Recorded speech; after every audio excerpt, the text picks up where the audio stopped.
there. I did community TV for years, and we would always get a run sheet. But then I do internet interviews, and they're just like, "Okay, you're ready to go," and I'm like, "What are we talking about?" I just pick that out, and I go, "You can't fill an hour by just filling it out or right. figuring it out." It makes it tough. All right, we're live now. So, hey, everybody, thanks for joining us for episode number 4 of SEO UnMasked. Today is August 24th, 2017. I'm Garrett Groff. I'm Vince Word Agents. Steve Brownlee. Trevor Cherewka. Yeah, we have special guest Trevor here today. Trevor, usually we give everybody a couple minutes just to introduce themselves or whatever, if you'd like to take the floor. Sure. Trevor Cherewka. I run a digital marketing agency called Smashing Pixels. You see the sign up above.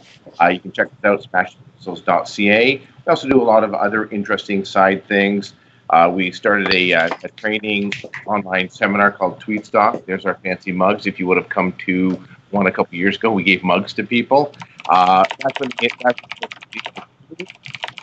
lot of training. Then we started bringing in professional speakers. We did a lot of higher up training, and it became a cult of personality. Just had a lot of fun with it. Met a lot of cool people, and now I just enjoy going to conferences and watching everybody else sweat. And then another new thing that I'm working on right now is this book right here. Oh, can you see the title right there? 50 Shades of Grey Hat SEO. That's awesome. Yep. This is just a very new inception. What we're going to be doing in the next few weeks, we're going to be rolling it out, is we want 50 SEO experts. If you think you're an expert out there, go to 50 Shades of Grey Hat SEO.com and just fill out the form. It just asks for your name, your email address, and what your website is. And we're looking for 50 different tips. And we believe that gray starts anywhere from the first shade darker than white and ends up at the last shade lighter than black. So anywhere in between, which is where obviously the entendre of the 50 shades comes from. But the 50 Shades of Grey Hat, we're going to be releasing a physical book. Right now, this book is empty. It was built wisdom. It's a digest size. We have we're going to have two consumers for this book. The first consumer is going to be the do-it-yourselfer, the guy that wants to try to figure out, some tips and tricks, and likes to read books also or go online. And the second is going to be the guy at the SEO agency that probably will know a lot of these tips and tricks. But the reason we're going for 50 individuals is we totally believe that not one person knows everything. And based on that, there's going to be something in here that everyone will be able to hear. That it's going to be the do-it-yourselfer and the SEO that's going to want to pick it up and all that. So if anybody out there is interested, by all means, go to the website and I'll blast it out later on as well. Cool. Fantastic. Really cool. I think we had our most Black Hat episode last week, so I'm going to have to listen back to the recording and see if I said anything interesting. Nice. And did I mention... Does Amazon SEO count? We kind of got pretty deep into Black Hat Amazon last week. There's a shade of Amazon SEO in there, so, but, did I mention I was from Canada? So. Welcome. That's really cool. I could see that being like a quarterly desk reference that you put out 4 times a year with updated tips and tricks. Yep. I know a lot of people will get some value out of that. You're guaranteed New York Times bestseller status because everyone at Google buy it to figure out how to fix all the tips. We know the tips and tricks to help us sell, but that's book 1. There's definitely is, and great call there. There definitely is a follow-up to this as well, and I think nobody steals this if you're listening to it. But it's going to be called White Hat.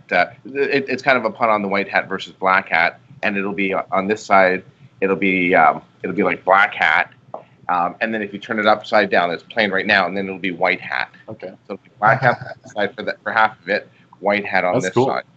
I like it. That's a good idea. I like it. But we believe, and just lastly on before beating the black hat thing to death, a lot of people call these people online that a lot of us know, hey, they're into black hat. If you're true black hat, nobody knows who you are. You're doing things out there that are probably a little deceptive, and if you got caught, you'd get in trouble. The people that we know, if they got caught, Google's going to slap their wrist. And so we believe that everything is a shade of gray. It's not black. Real black hat is the underground stuff. And that. Probably no one's going to be wanting to be in our published book on New York Times to let everybody know who they are. But no, it's going to be a fun little project. It's going to be a fast project. We're going to be releasing it for 2018. So at the end of November. Cool. Yeah, I mean, real black hats like the guys that are out there hacking 4,000 WordPress sites so they can inject posts whenever they want and stuff like that. I mean, grey hat tips are like, using a girl's name when you email the blogger so that they're more likely to publish your post. It's a whole different. We've never done that. No. That's true when you say that when we think black hat, we think of a certain thing, but real black hat is really the people that we never hear about, and that's definitely true. Definitely true. Still in those spammy niches like the payday loans and pharma stuff, but there's definitely guys out there that we'll never hear about, but they're making bank with their shady tactics. If you're getting a paycheck from Pfizer, you're probably a little black. Yeah. But Pfizer doesn't care. They don't care. They'll send you the paycheck as long as you're sending results. Exactly. Oh, speaking of results, this week there was a little bit of chatter about some shakeups in the SERPs. Barry over at the Roundtable once again did a good job covering it. Going through the article, it doesn't look like, obviously it wasn't an algorithm update. I think it was just everything's working in real time now, and some people that got hit even harder all of a sudden. Like this Mary, whatever her name is, Haynes. This Glenn Gabe guy is claiming that a couple different days, the 14th and the 19th, there was some fluctuation, but looking through the tracking tools, nothing super indicating to me that it was a whole new algorithm update, just typical refreshing and real-time work.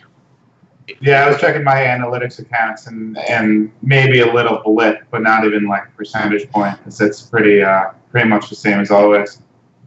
There's so much flux these days, isn't there? It's crazy. I don't know why people obsess over every little change. Like you know that where the old days before Google started fine-tuning everything, you just built links, put content up, and you just had a nice, smooth, forever, you added more stuff, you got more results. But for 3 years now, it's been like you kind of wave your way up to where you're going. So a month can be 10% down. Just stuff was going on at Google. They tweaked a couple of things. You've done nothing. People try and adjust to things they should just ignore and keep doing good work, I think, instead of panicking over every little adjustment. Go ahead, Trevor. I was going to say, don't they refer to that as a bit of a bear market, just pull tight? But I mean, I checked all of the companies and the sites that we're watching. We have a bunch of industrial sites, and sometimes we have to fight with guys selling things on eBay. If I noticed anything, maybe those guys dropped down a little bit. But for us, I mean, we do pretty clean SEO. So for us, everything was exactly where it should be. So yeah. I haven't seen many people affected that I know at all. With that really kind of industrial stuff, Trevor, I know it was 2 or 3 years ago, a lot of guys that were selling on eBay took a big SEO hit, and I knew a few people that were annoyed because they did all their selling on SEO. Have you seen eBay start to come back up in the SERPs, or are they just still kind of? No, so what we're seeing is the brand. So the branded maker of the product usually at the top. We're finding that we've got a bunch that are right underneath that, as well as some other top competitors. However, eBay is definitely mid to bottom of page 1, so they are starting to kind of resonate there. They're no longer at the top anymore. As you mentioned, years ago, you would do a search for a product, and eBay was always at the top, or Amazon, which is great for guys that were selling in those two silos. Horrible for the rest of us. So the alignment has kind of, I think, put everything as per it should be, for my happiness at least. Yeah. Well, I think that's one place where Google's mission kind of aligns with what we would like as SEOs, because they hate people doing, as Rand calls it, barnacle SEO, and everyone else calls it parasite SEO, and they hate their competitors getting sales when their ads should be getting clicks. So it's one of those great situations where both things Google hates or dislikes or sees as suboptimal in their search results are things we'd also like to disappear. So it's a rare moment where we can all sing off the same hymn sheet, I think. Yeah, for sure. I think they call that an amen chorus, where we all agree. Amen. Oh, speaking of parasites, Steve, I think you had found something interesting to talk about fake Instagram influencers deceiving brands, apparently. Yeah, so it's a great article by Media Kix, Media Kix, and it was titled "How Anyone Can Get Paid to Be an Instagram Influencer with $300 or Less Overnight." And the kind of summary of it is, you basically just set up the Instagram account, you buy a bunch of likes, you buy a bunch of interaction, you scale it up a little bit over time so you look super legit. Then you take some money off some brands on popular influencer marketing platforms where you can advertise yourself as an influencer.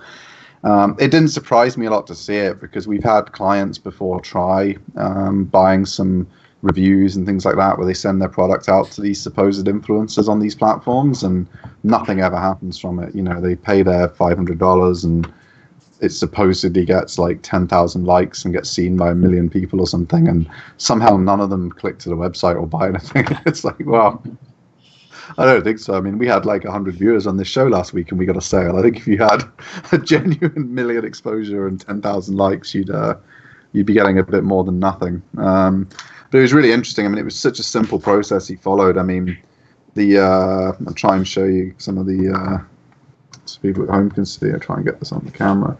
But all he did was just get this model locally, hired her to take a few pictures, and then he just dripped them out onto the screenshot on, so you don't have to worry about. Ah, okay, cool. Yeah, so yeah, I can't see what's going on this week for some reason. Last week I could see everything that you had going on with the feed, but this week I can't see the screen.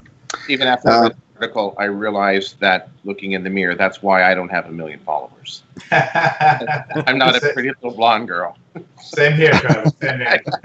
I struggle as well. I try. But.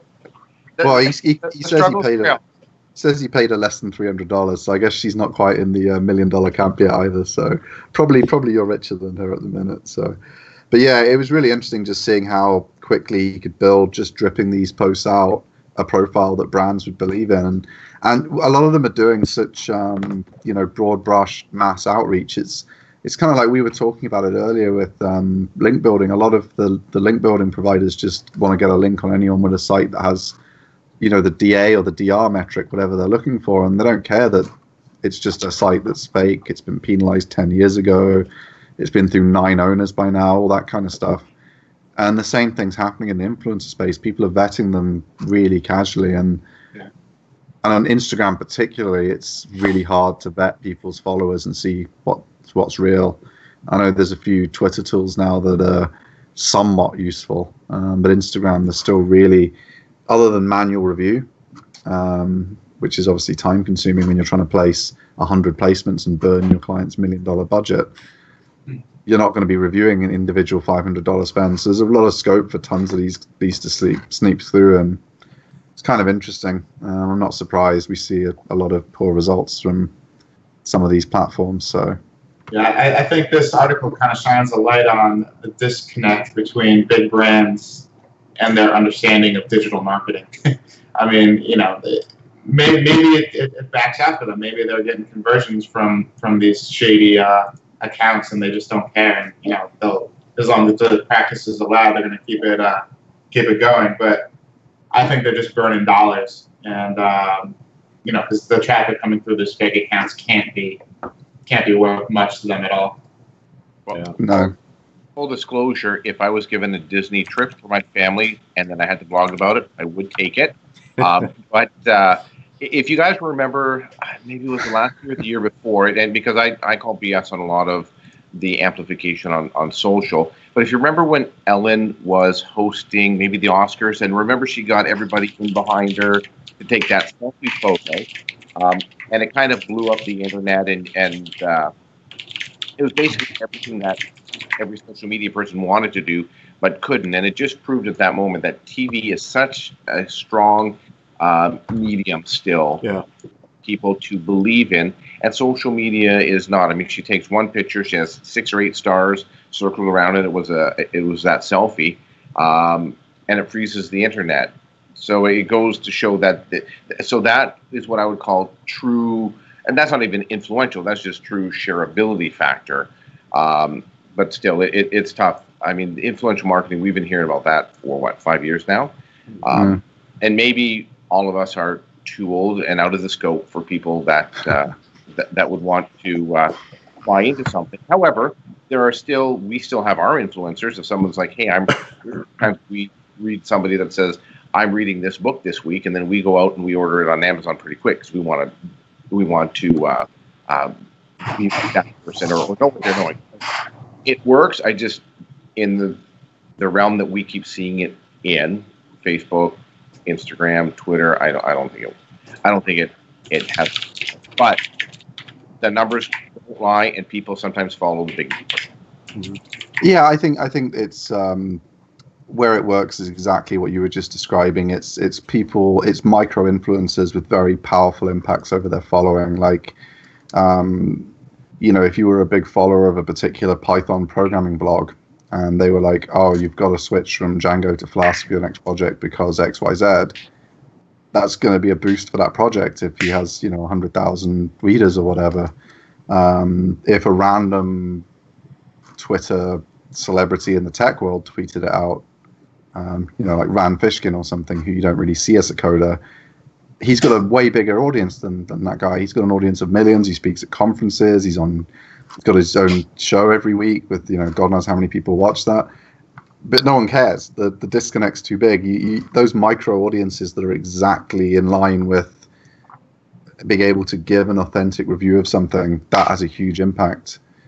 Just general reach for reach's sake is where a lot of the big brands go wrong, and that's why their influencer campaigns fail. And we often refer to it as the DNA of your client, and really understanding who your client is so that you can talk with them, which goes in line with what you're saying. If you're a micro influencer and you know that you're speaking to your exact audience, you can pivot. Look at, in the web design world, everyone that moved from Genesis to Divi because someone said, hey, move from here to here. Divi's not complaining. They're making a lot of sales now because the right people said to move. Right. But it's they knew who their audience was, and they knew who they needed to have tell that audience from the ground, kind of rumbling up. Is Genesis still around anymore? I haven't heard about the Genesis theme in a while. I have no idea. I don't know, but it sounded good. Yeah, it is still around. I mean, they've had a lot of because that's Brian Clark's company, isn't it? The copy block. Wow, what do they call themselves now?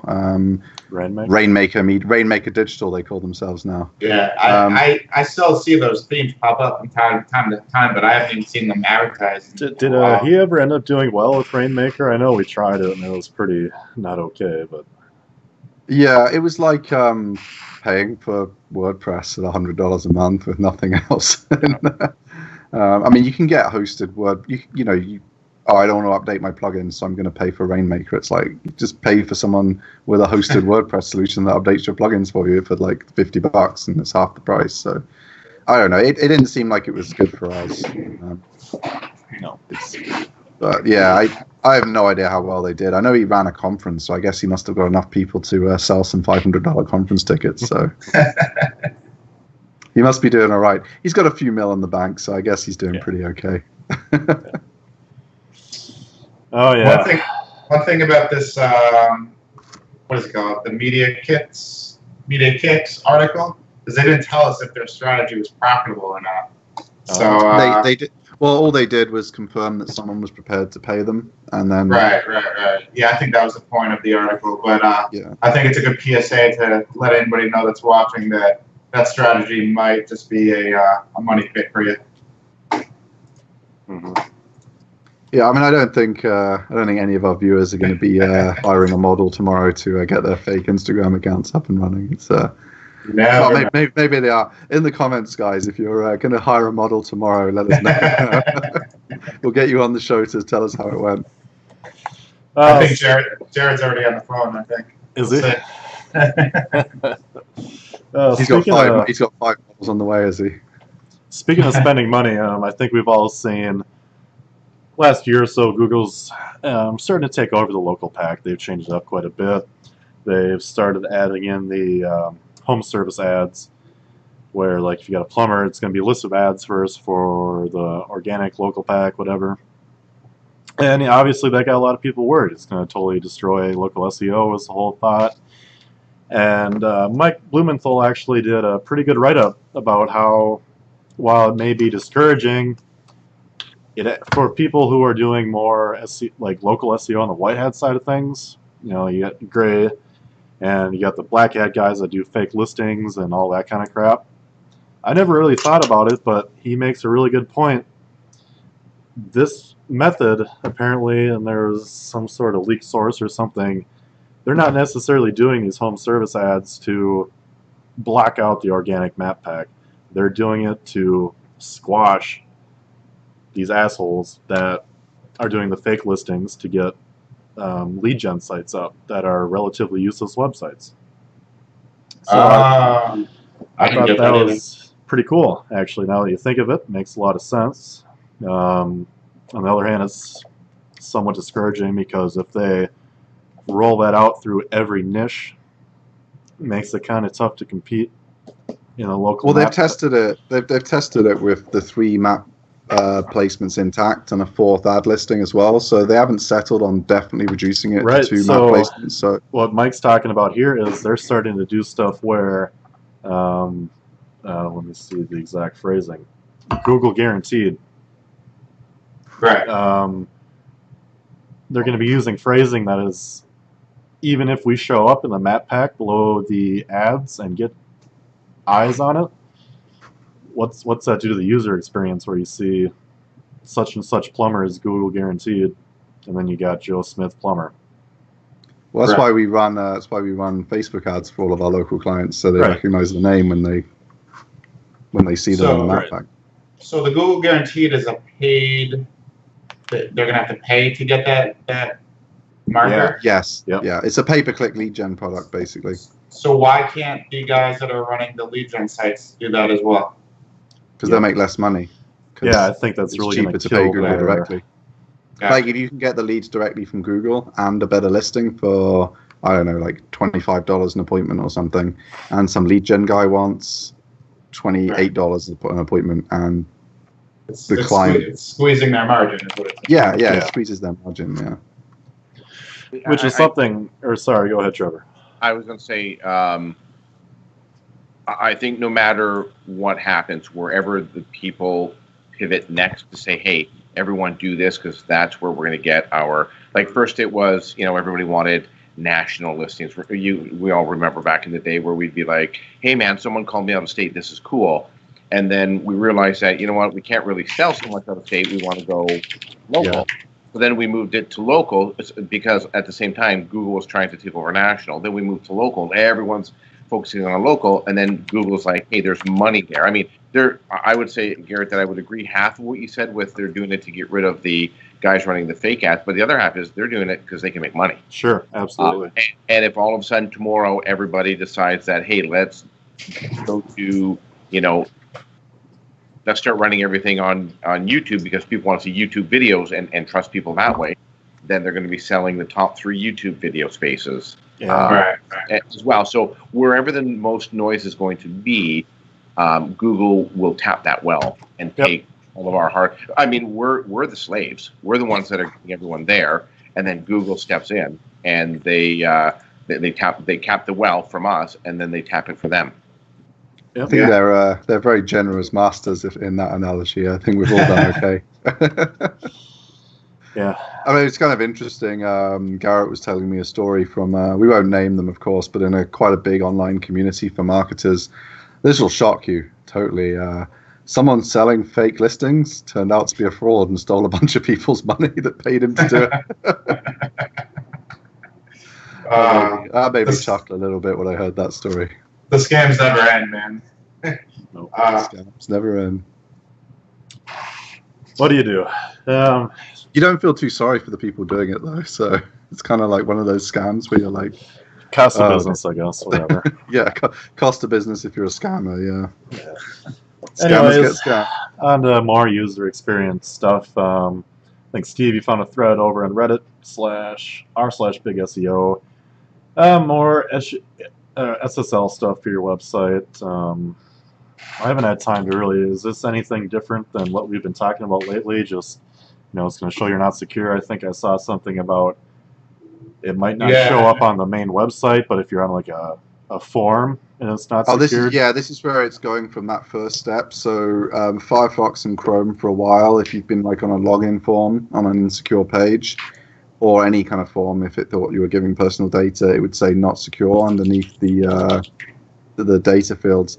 They're now going to be showing that across the site from October. I don't know if it's going to be on every site, how quick the rollout's going to be, but it sounds like it's going to be a pretty huge rollout. So if you have a site that depends on people worrying about whether, I guess if you run a viral nonsense news site, then you maybe aren't quite as panicked because people aren't really thinking that they're going to be giving you any information anyway. But if you're running some kind of real authority site or a local business where you're worried about your customers trusting you and stuff, having, this site's not secure at the top of your site as soon as they visit, it's going to be pretty unpleasant for you, I would say. So, Let's Encrypt's free.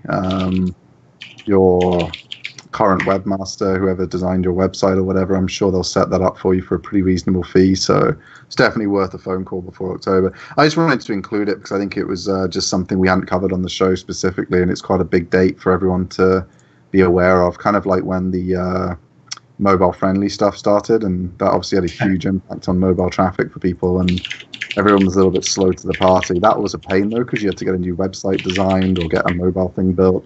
This is like super simple. There's just no excuse for this one. Just get it done, and you won't have to worry about it again. Easy job. It wasn't a pain for us because it meant that money was coming in.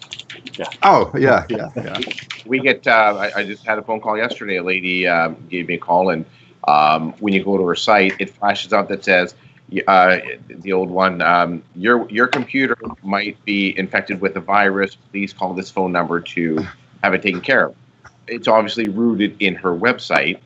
So she calls, she's like, I need it done. And I said, well, we have to take care of it ASAP. And she's like, and she's hemming and hawing on whether she wants it done. And I said, I'm just going to be honest with you. I said, people who are your client already probably don't go to your website. Any new clients, though, that's just going to scare, I'm going to say 95% of the people off of your website. So you're losing business every single day. And then she's like, well, what's it going to cost? I gave her a number based on not even looking in the back end, but we're pretty sure because we've seen this before. 2 to 4 hours for us to remove it, test it, put it back up. But it's still the hemming and hawing. It's like there's still a disconnect with, even though Google is telling us as web guys and as people that understand it, hey, we're rolling this out. It's how do we articulate that message to Joe business owner who thinks that all we're doing is asking for more money. Another update because I know one web designer over in Philadelphia. He spent 6 months just constantly booked to speak at networking events by the organizers about why people should do something about it. And he said after he'd done this, the take-up rate was like 10%. People were just, oh yeah, but everyone uses desktop and stuff. It's like, no, you do because you're like a 60-year-old dude. Yeah. If your customers are 30, they're sat there with some tiny thing like this that they can't look at your site properly on. They can't read it properly. It looks like shit. Yeah. But it is hard to get the message across, and it's I spoke to a law firm head of marketing, and he was wanting to do a project with us, and I quoted it up, and his boss said to him, "Oh yeah, but I can take a couple of guys out on the golf course for that money." It's like, but you're the biggest law firm in your town, and you're on page 6 on Google. Yeah. Like, you could kill the rest of them. Right. If you just allocate some of your budget. I mean, because if you're the biggest, you've got the most money to spend. They can outspend the other law firms and just crush them in digital. There's nothing they could do about it. But some people just, preaching to the non-believers is a waste of time sometimes. You just want to get the message out, and people who want to give their users a good experience and don't want stupid warnings at the top of their site will listen and do something about it. And we don't have to feel sorry for the ones that don't listen, because the message, if we're giving the right message and helping people for free and they don't listen like that guy was, I mean, the ones that didn't listen to him really had no excuse. He went out for an hour and showed them, everyone's site in the room and like a screenshot on the slide so they could all see how bad it looked. And he went to a lot of effort to show them. So the non-believers in those groups are beyond saving, I think, sometimes.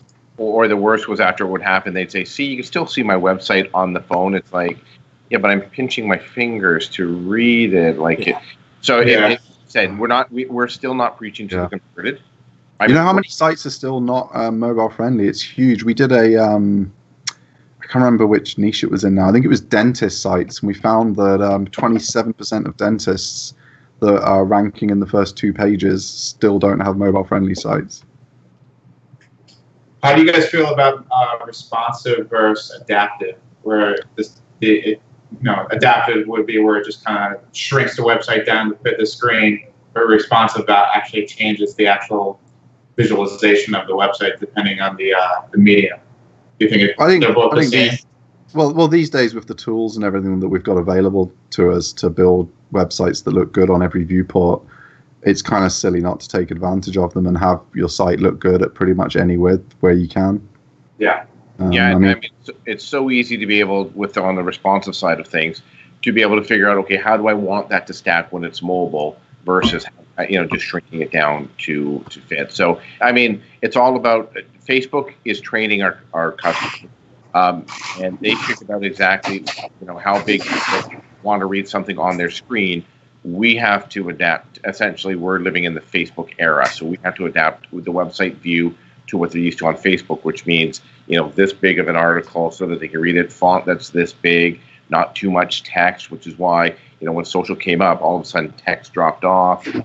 So, yeah, it's like I always say with these things and web design trends, it's like with haircuts. Like if you take a kid that was cool in his 1970s school photo and he was the coolest kid in school, if you took a kid with that haircut and stuck him in a 2017 school photo, he or she would look pretty weird most of the time. So you just got to go with, to some extent, what people are expecting, what they think looks good now based on just trends and fashion. Otherwise, if you're going to stand out, it better be for a good reason, and you better have a strategy in your branding about why you're wanting to look different and why you're doing it that way.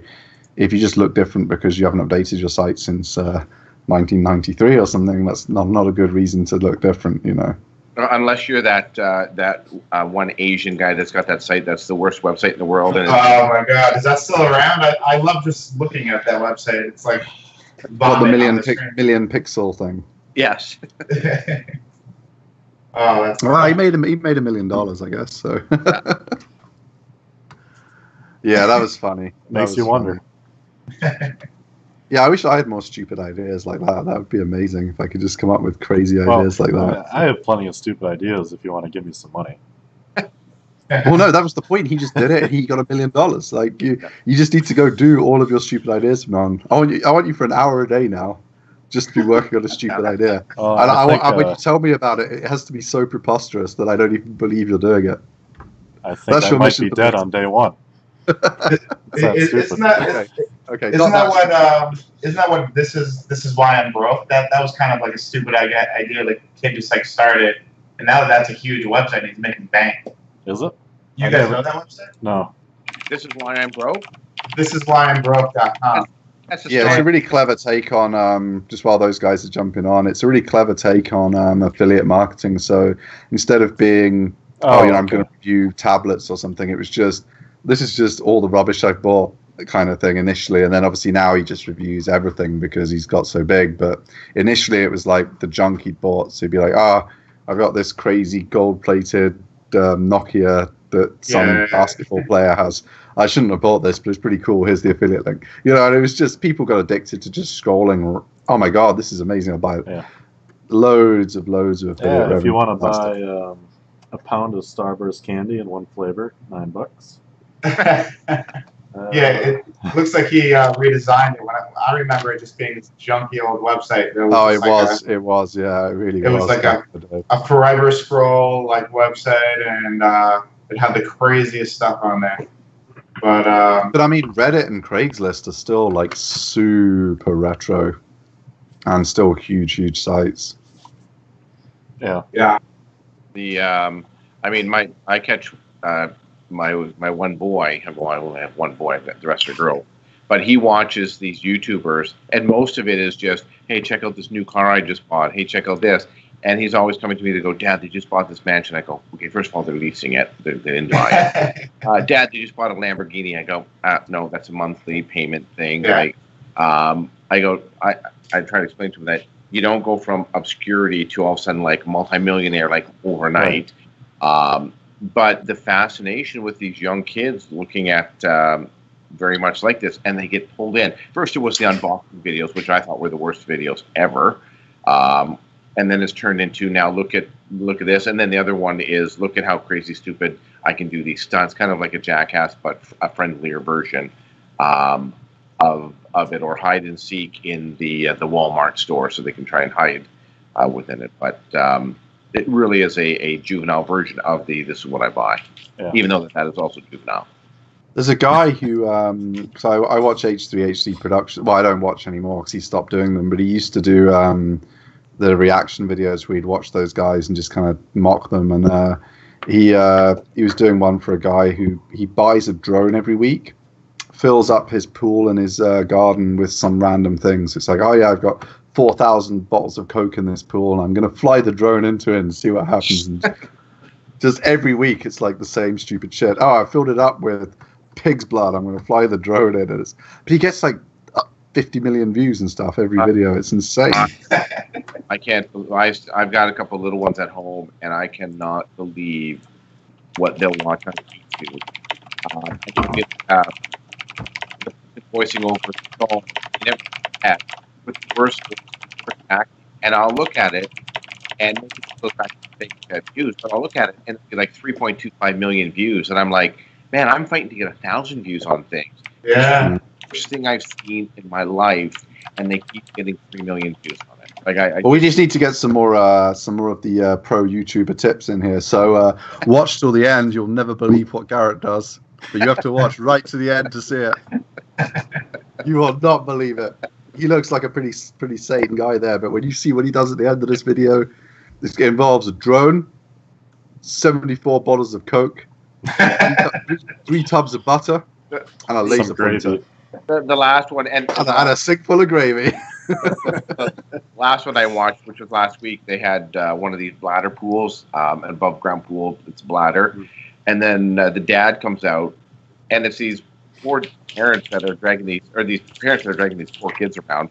But the dad comes out with an X-Acto knife, and he's like, "This is how we empty a pool in our house," and he just slices the pool, and the kids just kind of go flying.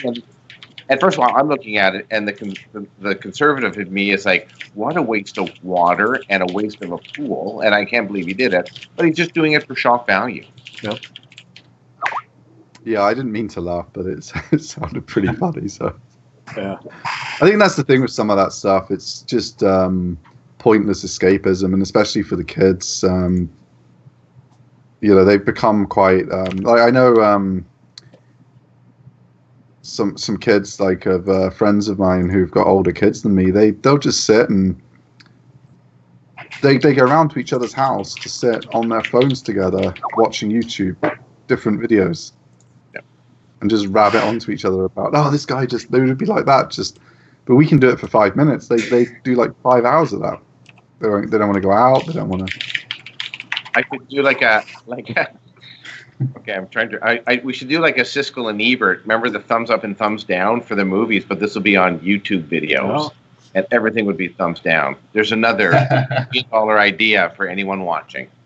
Well, Garrett's going to do that one tomorrow instead of killing himself. I think the YouTube idea is safer than whatever he had in mind. It sounded pretty dangerous but whatever he was going to do tomorrow is less dangerous than what he's going to do at the end of this video. Keep watching, guys. I better plan something big. You better. Oh. Anyways, Yeah, it's amazing what we catch our 9-year-old watching as well. I don't know what to say. I don't know what to say sometimes, but whatever. It could be worse, I guess. Anyways, we were kind of thinking about talking about the marketing aspect of the big fight coming up, McGregor versus Mayweather.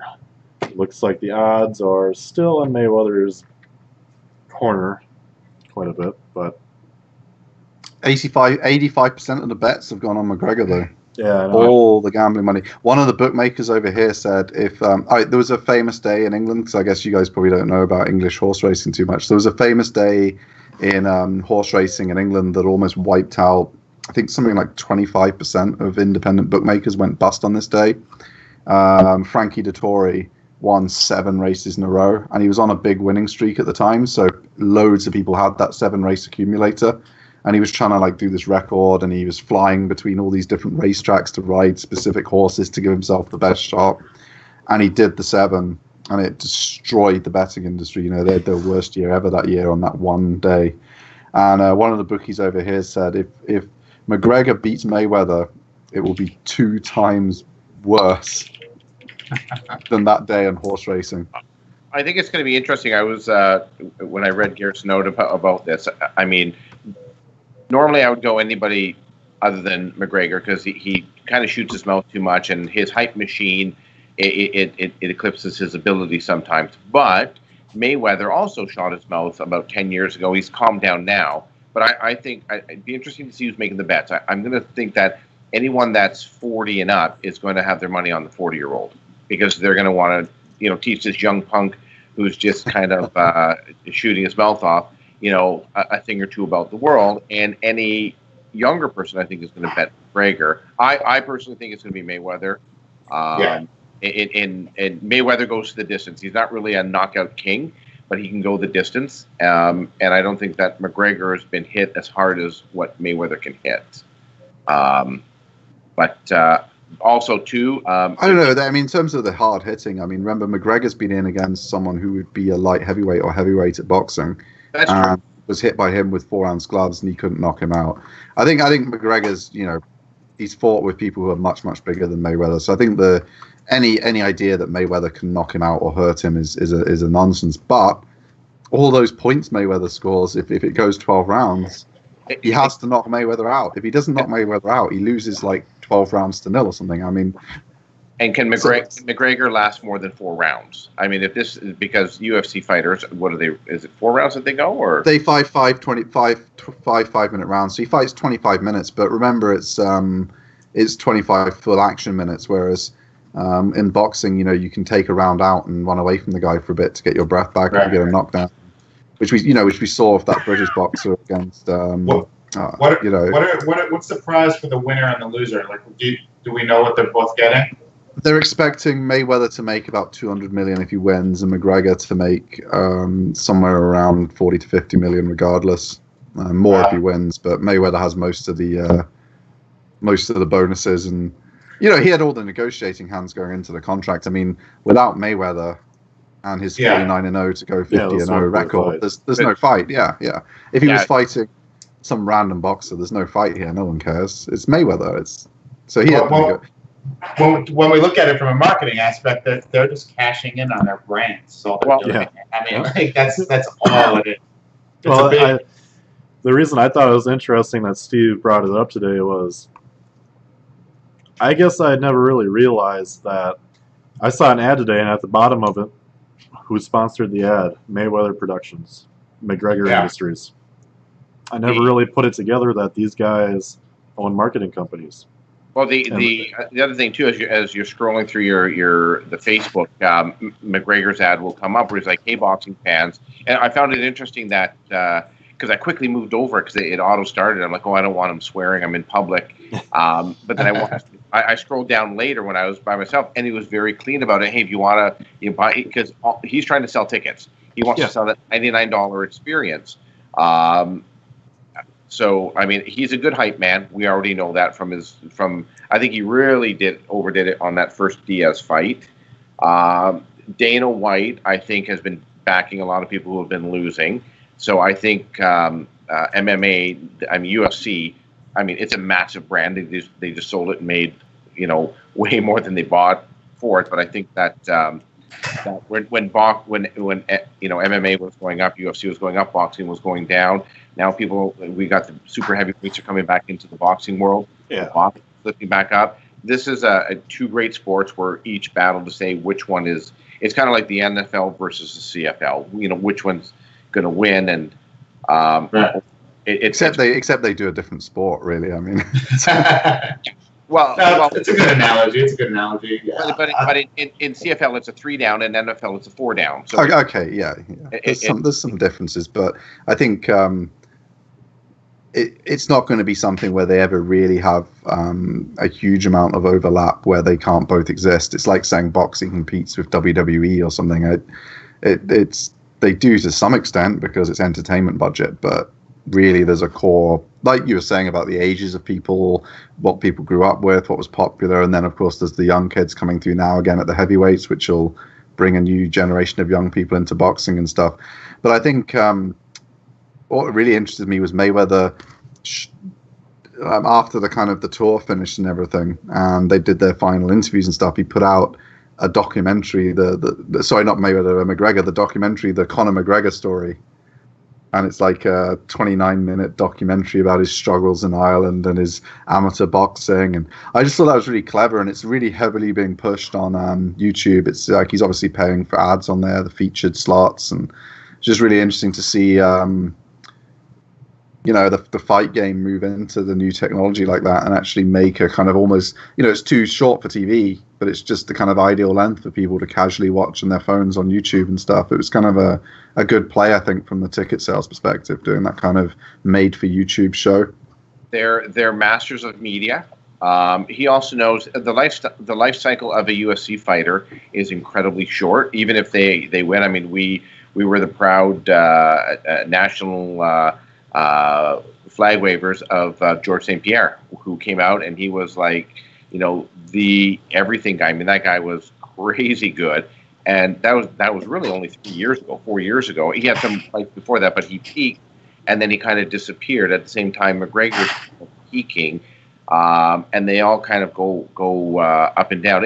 I'd like to ask you guys what your thoughts on, because a couple of guys have come out of the UFC that have said that, not that the fights are fixed, but there is some suggestions in who should win the fights. I think it's performance entertainment. I don't think it's WWE, but I think they market the whole thing as an entertainment show.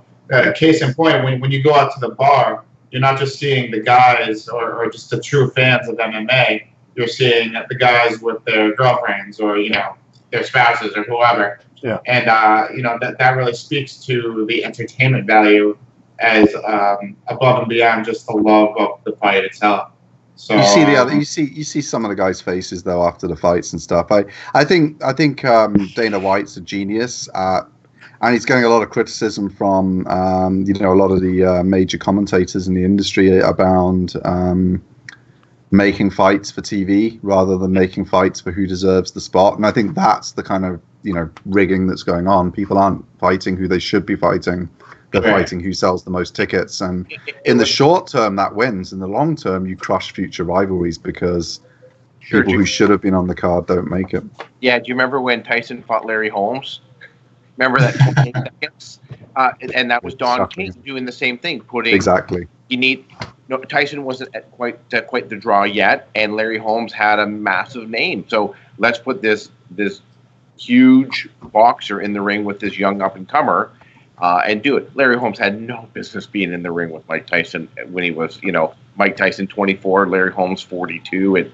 It was the worst 28 seconds of his life, but I think. Well, I think this could be the worst 28 seconds of Mayweather's life when he gets in there at 42 against the two-weight champion that's used to fighting guys that weigh 60 pounds more than him. You honestly think McGregor has a real shot at winning? I think I think he has the same shot that all the the MMA experts give him. I think he has a 10 to 20% shot at best. No one's giving him more than that. You can't, because if he doesn't knock him out in the first few rounds, he's going to really struggle because Mayweather's just going to be pointing him. Mayweather's going to be fit enough, and it'll be just too many points behind. He's playing chess with them, is what he's doing, and McGregor has to basically brute force his way into a win. Which he's going to have the ability to close down and strike early on. I don't know if you guys remember the Ricky Hatton fight. Hatton tried the same strategy that McGregor's going to try, except that Hatton's weaker, smaller, and was past his best when he fought Mayweather, and he hurt Mayweather in close quite a few times early on. But then Mayweather was able to, because Hatton was weaker than him and less skilled, able to recover himself, and by round 6 he was, destroying him. I think he's going to have to learn from some of those fighters that did hurt Mayweather early and close him down in smart ways and corner him and get some of those shots in early while he can, because that's where his chance lies. So I give him a chance because he's a very good fighter. He just maybe should have knocked out a couple of punks in boxing first before he made this fight with a 49-0 undefeated multi-weight champion. Yeah, and he was fighting against a. I know there's been the video circling of him with the one boxer where he's actually given the boxer a pretty good run for his money. Right, they're early on videos where he was being knocked down quite easily by sparring boxers, and I'm not saying that these sparring boxers could kill me. I'm not trying to say that they were lightweights that he's fighting. He's fighting real boxers that are paid to spar with him. Hey, you know what? Good on him to convince somebody from another sport to let him get in the ring, and the guy's walking away with still what, $40 million? That's Mayweather said the same. He said his final interview before this fight, he sat down and. Normally, you know what Mayweather's like. He'd be saying, "Oh, I'm going to beat this guy. I'm going to do this." The guy just straight up says to me, "You're not worried that if you've been away for 2 years, this guy's bigger than you. He's got a more powerful punch than you. If he gets lucky and knocks you out and ruins your 49-0 record, are you not worried you're destroying your legacy?" And Mayweather just straight up says, "I'm supposed to care about that more than the money?" He goes, "I had an opportunity to put at least $100 million in the bank. Yeah. How do I look at my kids tomorrow if I turn that down? Yeah. Who cares about? They can't spend 49-0." And what's a legacy if you don't take on a challenge like this, especially when it's so heavily weighted to his side?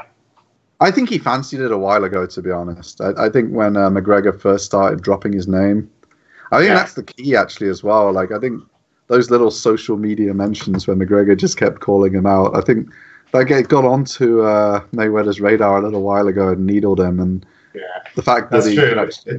It seems like the run-up to this fight has been forever. I've been hearing about this fight for so long now.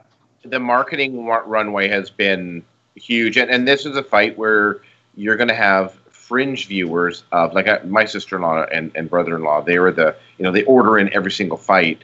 We would show up for the GSP fight or the McGregor Diaz fight, like the big ones.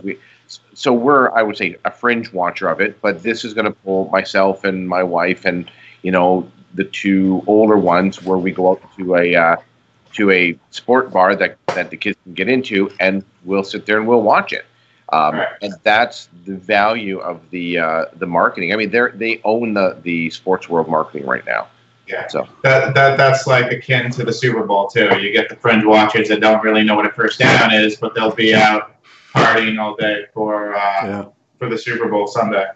The most interesting marketing thing about it for me was the cross codes thing. I think is why it's so huge, because if you put two big boxes together, there's only a certain audience. If it's a big European heavyweight like the Klitschko, when they were dominating the heavyweight division, you're going to get no one in America watches it. It doesn't matter that, the best British boxer in a generation's just knocked him out or something. It doesn't matter. Yeah. There was no American in the fight. It was a Klitschko. Who cares? Whereas you start bringing in the crossing of the codes. And we talk about it in marketing with our clients all the time, don't we? I'm sure we've all had the same conversation. They're like, oh, I run a pet food site. I just want to write about dog food. And you're like, well, you're just going to get people searching for dog food stuff. You want to get everyone onto your pet site that can buy any of your products. You need to be talking about things like how dogs are good, companions for the elderly, and they help loneliness. And then some random local newspaper will cover your story about the person you interviewed in their town. And you cross codes like that and bring different niches together. You get something much bigger than, the people in Britain and the Russians will watch this fight. You get suddenly the whole world wants to watch the fight because you brought two codes together, and people who are vaguely passionate about either of these codes but don't give a shit about either fighter, they'll watch because you've brought the codes together. And I think that cross-brand stuff is something we can learn from a lot when we're working on client campaigns, because it's a real unlocks the door.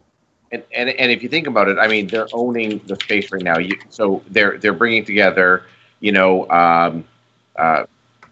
Ireland versus United States, polar opposites in the world, black versus white, boxing versus UFC, boxer who says, grew up, did his dad go to jail, or he grew up rough and tumble? A UFC fighter grew up rough and tumble. So, I mean, you have you can't write this stuff. I mean, they're going to own that night regardless. Mayweather's dad gets bonus points for being pretty funny when he's on TV. Yeah. Like so how's Floyd been training? No, he's not much really. Enough for this guy.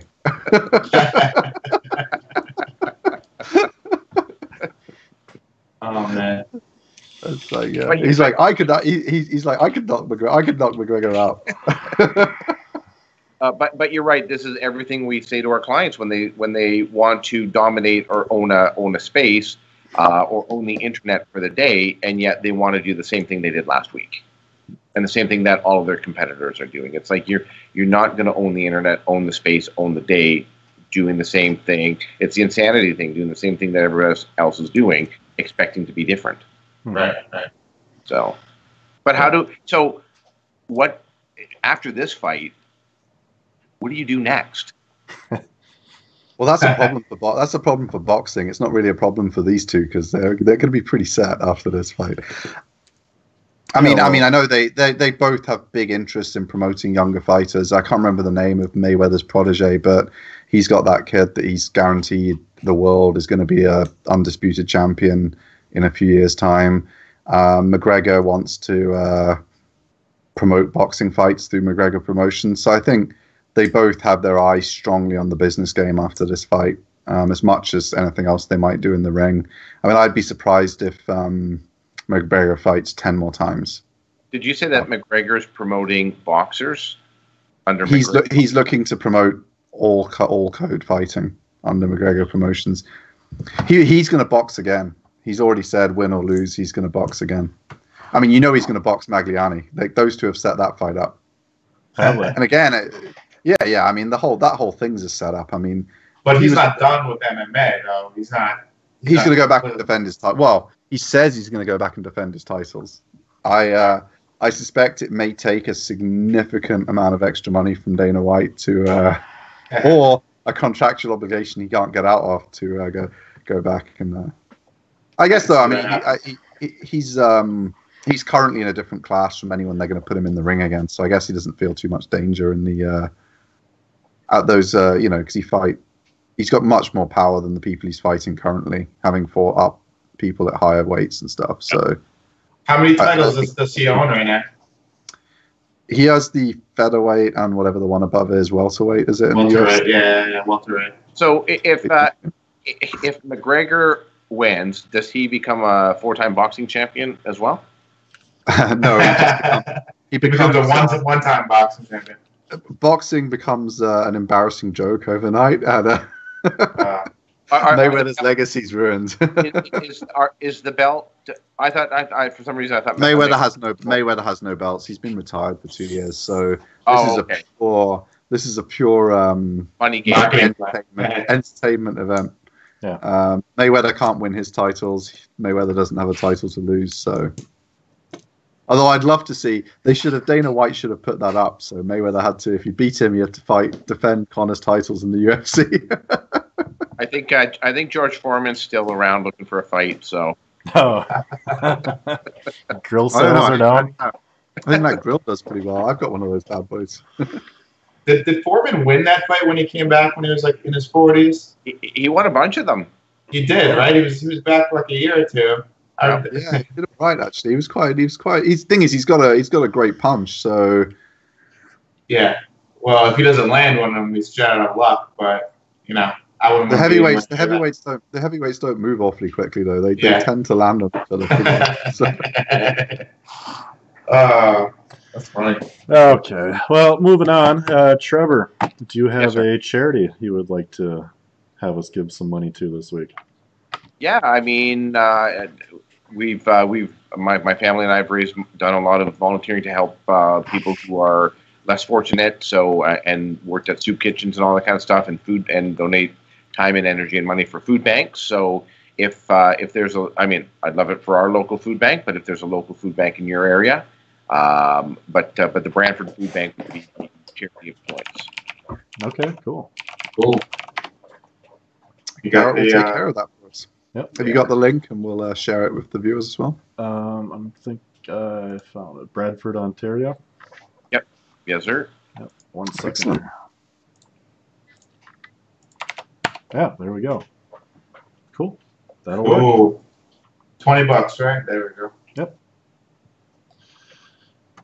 Okay, yeah. Suppose it's starting to get cold.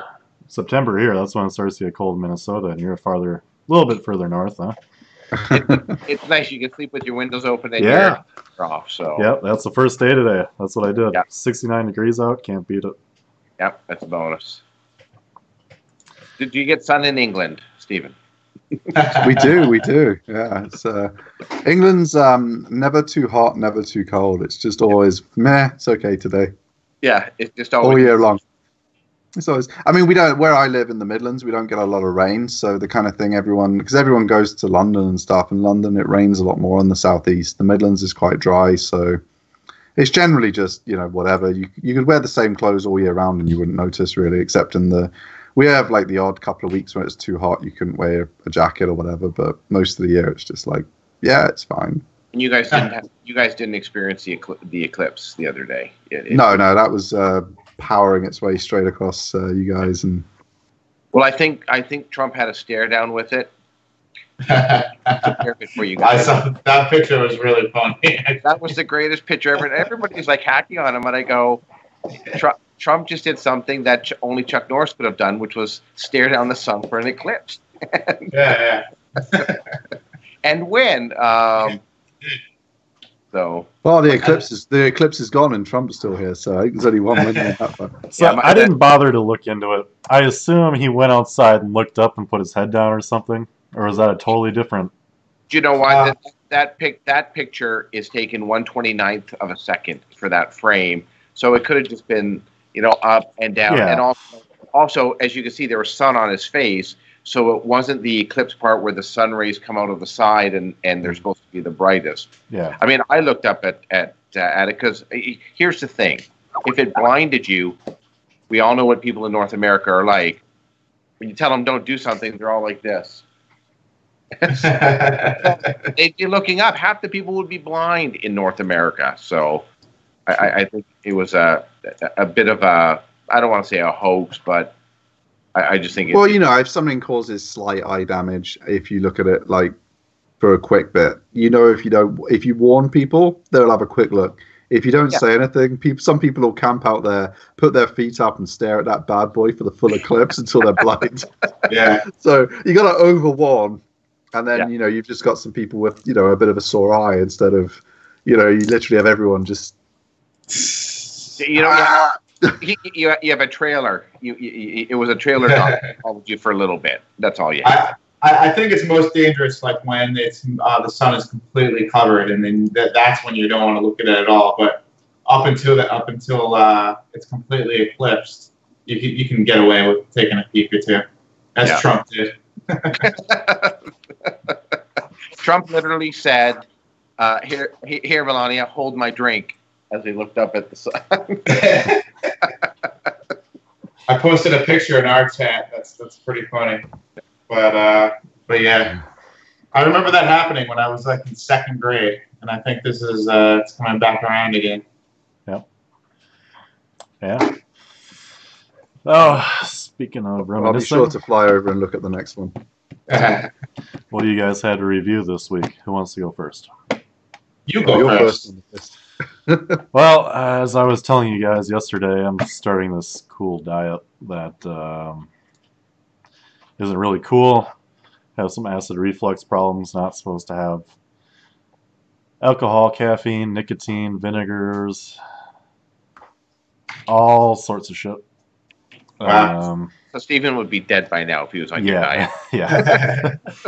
Started yesterday, and definitely I could tell it helped already. Didn't have to take any medicine, which was nice. And then today I'm like, okay, maybe I'll just buy an iced tea from the gas station. You know, like, what is it, Gold Leaf? Pure Leaf. Just one of those little bottles. Must have been enough caffeine in it to set it off. So I'm like, well, F it. Might as well have a beer. So I'm having a line of Kugels and a grapefruit shandy. It's pretty good. I thought you were going to tell me this beer was like okay to drink and it wouldn't set off your stomach acid, but you're telling me you're breaking diet on day 1. Yep. So I made it about 24. Well, no, this is the second day one. I made it about 20. He also failed on the first day one. Yeah. So Tomorrow we're gonna try again. Yeah. This is my desk supply, man. I have the worst GERD or acid reflux in the world. I feel for you, man. Yeah. It's no fun. Yeah. So hopefully I can be a little more dedicated. Otherwise, I don't know. I'll just keep taking this shit for the rest of my life. And well, that's my plan. I'm Especially now you're taking a break. I've got to do all the alcohol and nicotine for the company. Yeah. We have a company consumption rule here, so Yeah, you're not going to be getting out of bed until like 3 in the afternoon, and like, that's true. I could not live the way you normally live. I'd be yeah, I can't do that stuff anymore. The hangovers are too real. Yeah, it's starting to catch up with me pretty bad. But you'll have some good hangovers that I'm gagged, Vin. Yeah. So You're hyping. Just so Go ahead, Trevor. to make sure that I heard you right, though, Garrett. Were you endorsing this new diet you're on, or giving it a bad review? So it works. It does work. It's just not very fun. Everything I like to eat is cut out. I was told the same thing. It's like you got to do 60 days of bland food. Yeah.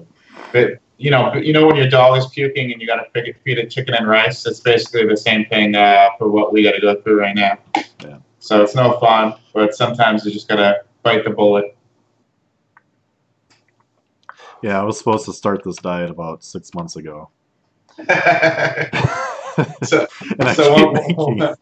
one more day isn't gonna kill you. Yeah. That's what he'll be saying for the next 9 months now. Well, fuck it, one more day. If I'd have only started the 100 push-up challenge 100 days ago, I'd be at 100. Right. We'd be done. Yeah. and I keep telling myself first of all, it was like, oh, what a bunch of pussies. They need an app to tell them how to do one more push-up each day. And I'm still crushing it at 35 push-ups, and they're doing 100 already. And that's been the last 5 years of my life story. Oh, man. At least you're taking action, man. That's all that counts. Yeah. You did something. Yeah. I can do a few more if I'm drunk. I'm not sure if they recommend exercising when you're drunk. Like sober, I can probably just about push through about 5. But if I'm drunk, I can just get down and rip some push-ups out there. Yeah, who cares about the arms in the morning? Yeah. I mean, I won't be able to write the next day or use my keyboard, but. Well, I said to the guys, I came into the office, probably about a few weeks ago, and on a Thursday night, I met up with a chap, and I probably had, I don't know, busted loose with 3 drinks or maybe 4, and I said, remember when going out for 4 drinks on a Thursday meant you were a pussy? Now it means you're coming in at 11 o'clock because you feel horrible. That's when age has caught up to you. Oh man, you're scaring me, guys. You're scaring me. Yeah, it's bad times ahead, Vin. Bad times. Yeah. Trevor, what did you have to review this week? You know what? I was kind of following that the thread that you were following. which was hacking on, a guy that took advantage of a whole bunch of other people to sell services. And people were hacking on him for, whether he was selling legit services or not. But I just went in there and I just said, first of all, Garrett and I were at the same conference in Vegas where, these guys were everyone was a baller there. It was funny. But I recanted a story, and we were chuckling earlier, where they were all ballers, except for when the Wi-Fi went out. They're like, is free Wi-Fi coming back on? And I'm like, man, these guys are throwing out big. I'm like, their numbers a lot better. God forbid they pay Verizon the extra $15. And I can afford the $25 data charge per month. Yeah. But it was funny. They're like, can we go somewhere else where there's free data? And here they're telling people they're making like 65 large a month. So don't lead on. There's that whole fake it till you make it type thing, but at least kind of be in the ballpark. But two, I went in on the stream and I just said, this is the kind of stuff that makes our industry and every one of us look bad. We already hear it all, where it's like, oh, internet marketer, SEO guy, web guy. I pay you guys forever, nothing gets done, or because there's one or two bad guys ruin the bunch in our industry, and so the one guy that responded, he's like, it's one thing to do that to customers, but to do that to basically to do that to a fellow person who's trying to resell it, it's like, dude, it pinches whether you're a customer or not. And we shouldn't be doing this to customers anyways. I like to lay my head down at night and sleep like a baby. Right. I don't want customers calling me in the morning saying things don't work. And when guys are doing this kind of stuff, they just got to stop it. It hurts not only does it hurt their reputation, it hurts the whole industry's reputation, because we're trying to clean it up. We're trying to be above board. We're trying to, most of us go above and beyond what the customer pays for anyways, just to make sure the customer is happy. Don't make our job even harder than what it is. And yeah, I actually had an interesting tweet conversation with someone. I can't remember who now. It's one of the search engine journal writers, and he was saying, we've done a bunch of research, and I don't know if I should share it in my thread. And I shared a discussion I was having with someone on LinkedIn with him, and I was just saying, 90% of our industry are basically untrained, idiots, I guess, in a way. And if we've all been to that meeting where the well's already been poisoned, and back when Garrett and I used to play poker a lot, amongst the pros there was a sense of the good of the game. So when you're at a table live, you chat to the fish, you make sure they're having a good time, because if you put your headphones on and tell them they're idiots, they're not having a good time. They're going to go down. They're going to go play blackjack. The pretty dealer is going to be nicer to them than some guy in a hoodie swearing at them for being a donk. And we've got to be more mindful of the good of the game in SEO and online marketing, and actually give a shit about the well that we're poisoning, because we've all been to that meeting where the well's already been poisoned. Yep. When I spoke at a networking group where it's the famous one where you basically have to refer to the person in that one sector in your group. We all know who it is. I won't say. And the whole group had been screwed over by this guy. All of their sites got penalized when Penguin came out. And I was invited in to speak about penguin recovery for a whole group of people that have been, we've all seen it, whether it's on a big scale like that or just one meeting we went to. And if we all stop poisoning the well, it just gets easier for all of us. There's so much business out there. You don't have to be doing shady shit to get business. Yep. It's a huge industry. No one, we struggle more with hiring staff than we do finding customers. Yeah, hiring, training staff is our biggest challenge right now at Reach Creator, and I'm sure Vin's probably similar at the growth rates he's got. Same thing. There's so much business out there. If you're doing good work, you'll never get enough. You'll never get big enough to do it until you're $1 billion company. So why are you screwing someone over for a couple of $1,000? It's just so stupid. Yeah, you're costing everyone else in the industry money. I take on a few SEO clients, just a very small, usually friends or friends of friends that I try to help out. And I just took on a dental client and redid his whole website and all the SEO. You guys saw it. And for the first month, he was emailing me daily, just making sure I was doing something and looking for a status report. Because what I found out is for about 18 months, he was paying somebody $1,500 a month. And the guy bought one $5 package from Fiverr. And then every time he kept on asking for reports, he kept on sending them the same report for the same $5 package, and that's where it went, like, you know, $15,000 went over the course of however long. Your story, your story wins, Vin. Yeah, that's crazier than my story. Totally. But it's the client's honest. He just knows he hears SEO is going to bring more traffic and more business to his company, and he hires this, you know, seemingly professional company. It has a professional website, has a portfolio, gives him references, and you know, 18 months later, he's got zero to show for it. So not only did he lose the money, he lost the time too, and you know, the amount of links that he would have built up in that time, and the PR and all that stuff. I mean, here's a tip for people at home. If you have a business, be very, very wary of SEOs with very recent results for a client who has a massive rave review. Be very, very wary of those people because it's so easy to cheat and get short-term results. The whole game plan these scammers do is they infiltrate a group like that. They nail it for one guy's business or one person's business, and they blow up. They refer 5 of their friends. They cheat for them too. They get 25 more referrals. By the time the first person goes down with a penalty, they're 100 customers down the road in referrals, all of whom raved about them. SEO is hard work and it takes time. There's lots of grinding. The customer has to do something. They can't just say, oh yeah, my site's shit, I'm not changing it, magic me some results. But the people who get the glowing reviews and the quick referrals after 3 months of doing nothing, they're always the people who are the most dangerous.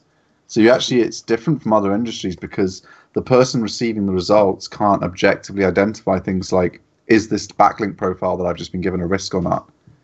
You know, like if you get a lawyer and they get you off after you were caught speeding, you can not that you should speed or hire a lawyer to get off, but you know, you can objectively measure their performance and whether they did a good job for you or not. You know what I mean? Whereas in SEO, you can't objectively measure that. You think you've had great results because 3 months in, you're doing great. In a year's time, when your business is wiped out and you're sacking 30 staff, that you can't judge whether that's likely or not. You've got no understanding of the probabilities around that, and that's what makes it so difficult to trust referrals in SEO. I mean, we put together, and Garrett spent more time on this than me, he's put some great resources together educating small business owners about SEO, because with an understanding of what's done and what needs to be done, they can actually, after watching some of Garrett's stuff, come to an SEO company and say, I want this kind of work being done, please. Rather than, oh, this guy's got great referrals. You're looking then, instead of looking for who's got great referrals because they've hyped up some spam, you're looking for who's the best person. So instead of like just hiring an SEO, you might be like, well, I need content, so I'm going to hire word agents because I need some really great content. I need some, you know, local citation work, and you hire someone who's really competent in that area. If you understand the different pieces of the puzzle, you can go out and source it professionally rather than just, oh, this is some magic person by themselves who somehow knows all elements of marketing I mean, it's ridiculous. No one can be. And that's what it is. All those agencies, they say we're an all-in-one shop.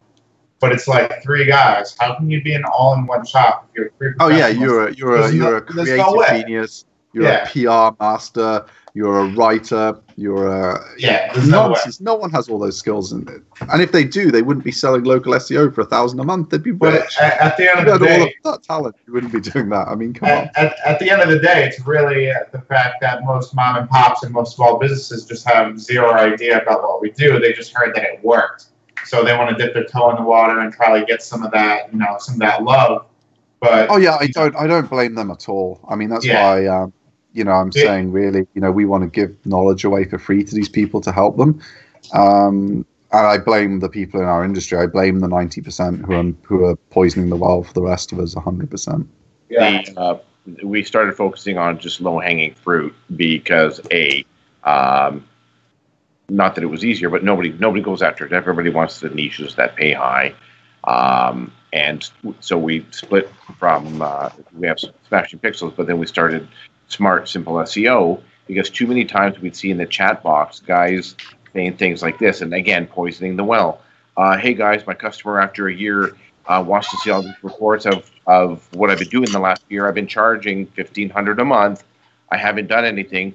And then you read this. Does anyone have any fake reviews or anyone have any charts that I can use to show them? And it's just like, why don't you just do the $1,500 worth of work that you told us to do that, and this wouldn't be an issue? Or, I mean, we spent months, and Garrett, I think I sent it over to you, where we put together to do a 6-month campaign, month 1, month 2, month 3, and it took a long time to put together. We thought we'd be able to sit down and just rip this thing off. Then we started moving things around and trying to figure out what the perfect recipe was to do it. And then once we made what we think in our industry for who we're going after, which is, again, low-hanging mom-and-pop shops, not SMBs, but more micro to small business. It works. It gets them launched, and we're focusing on smaller cities, 200,000 and less. Like we're not trying to rank the best pizza shop in Chicago. It's going to be or our lawyer in Chicago. Everybody wants to go after that guy. We're going after the guys that, like you said, Vin, want to dip their toe in the water. They say, hey, does it work? We show them some results. But, I mean, we hold their hand. And, what started out as a 6-month or 3-month contract, now, I mean, we started testing it, in November. So we have a dozen people who just kept paying month after month because they're seeing results. We don't have to go through the wall for them because we're talking like $500 a month. Yeah. So we're not going through the wall for them, but we're actually sending them at the end of every month. Here you go. Here's a quick little update for you.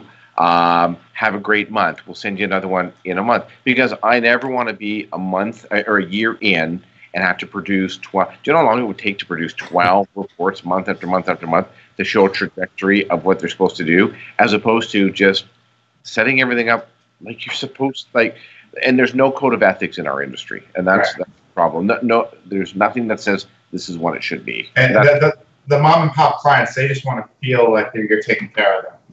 They're not that sophisticated that even if you show them the report, they might not even really understand the gravity of the report itself or what's being said. They just want to know that you've got their back. And if you can do that, you're going to have a loyal client for a long time.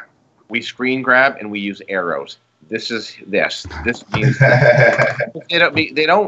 everyone else is like, just send them the report out of here. It's like, they don't know what that means. And so we treat them like with kid gloves, and they love it.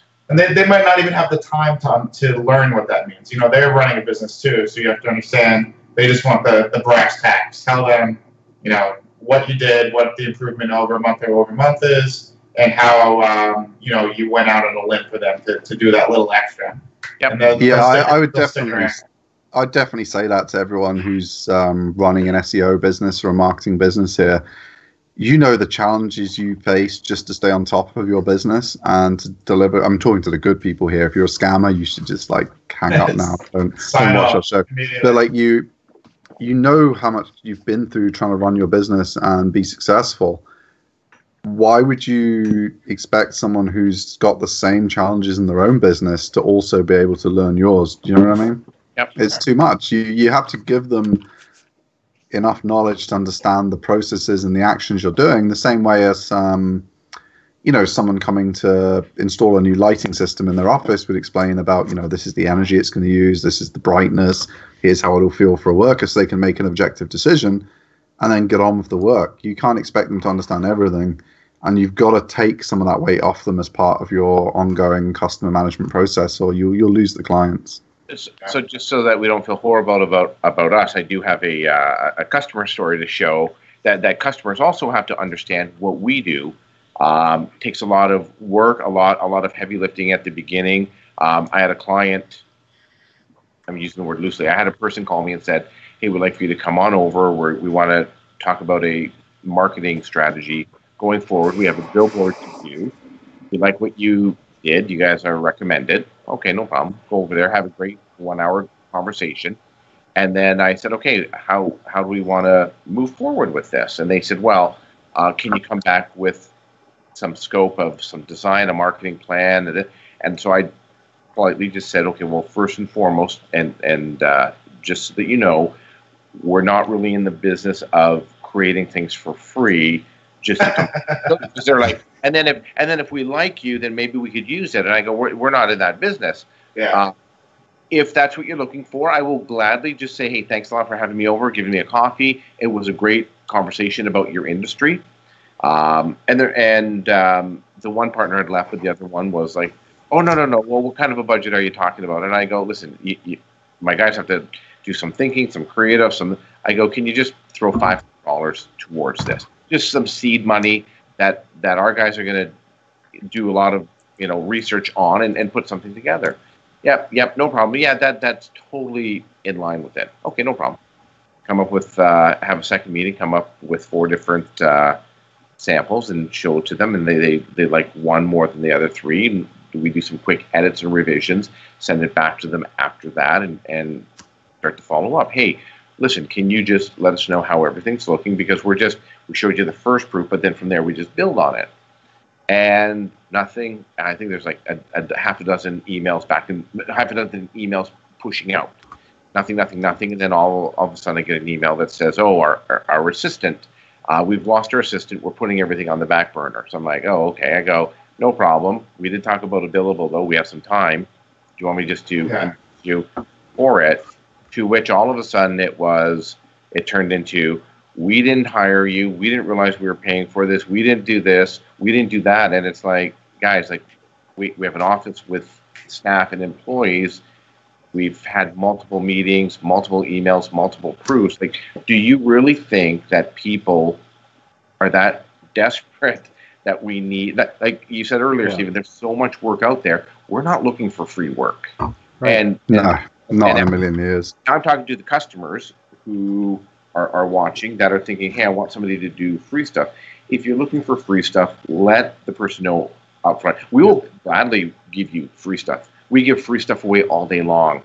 We do as well. How do you do this? But what we don't want to do is have a rope-a-dope of somebody talking about bringing us in, doing this, start putting reports together, start doing things, and then all of a sudden when we go, okay, great, how do we invoice this? And then they do the rope-a-dope and go, oh, we never hired you. We just wanted this for free. It's like, okay, like, really? So it realize the amount of work that goes into producing anything in our industry is kind of what I want to say to any consumer out there or customer out there looking to hire someone in the creative, SEO, web, writing space, anything like that. It takes work. Yeah. That's why it took me a little while to learn, but I charge up front for everything. Either bill right up front or we'll do a monthly retainer up front. And the only people I get flack about that are those types of smaller mom and pops that realize that I don't have a brain on my shoulders, and if I do some work for free, I'm not going to see $1 from it.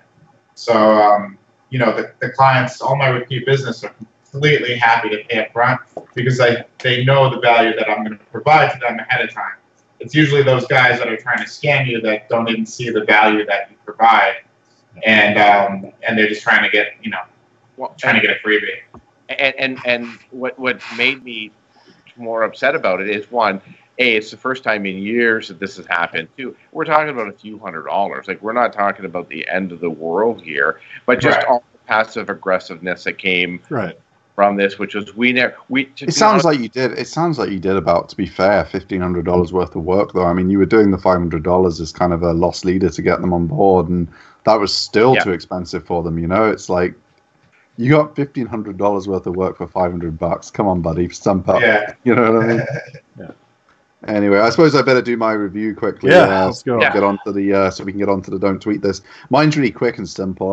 We get a lot of people asking about email marketing, so they try things like MailChimp and stuff, but they want something powerful, and then they start looking at HubSpot, Marketo, all these tools, and they're just so expensive. They have these huge contracts locked in, and they want to know, what can I do? There's got to be some way I can get the power of marketing automation without paying all this money. And I think there's a tool called Mautic. I think everyone in our industry's heard of it now, but so many small businesses could benefit from it because their webmaster or their designer who handles their website updates and stuff, for a few $100, he's going to be able to get that, or she's going to be able to get that installed on their server for them.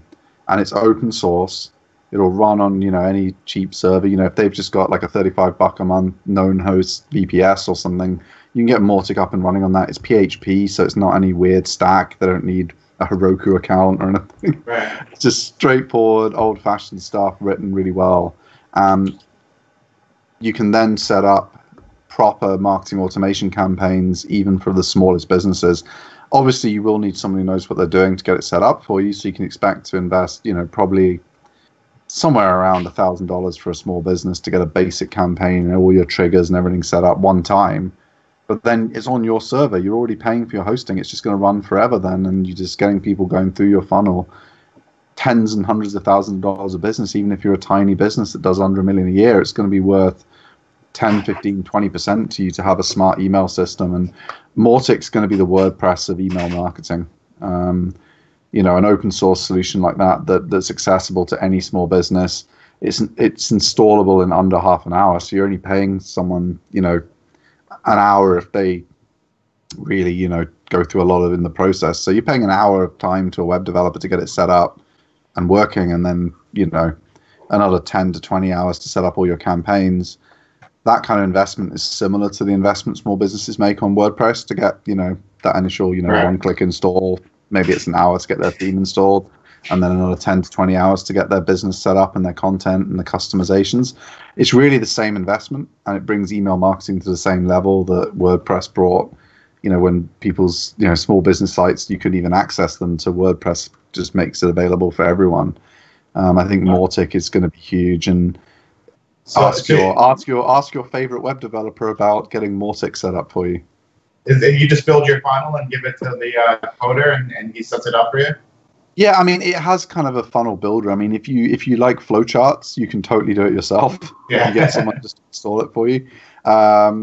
But yeah, it's just flowchart. It's flowchart-based email marketing. So you can be like, people who have read this newsletter and visited this page, send them this report to read. Yeah, that's pretty cool. I gotta check that out. It's Mautic is fantastic. That's one thing it has all the power of the expensive platforms, like Infusionsoft and stuff. I mean, I'm sure like an Infusionsoft rep would tell me there's features they have that it doesn't, but when the price is free per month instead of you cut your cloth to suit your means, don't you? So yeah, I think Mautic's definitely one to check out.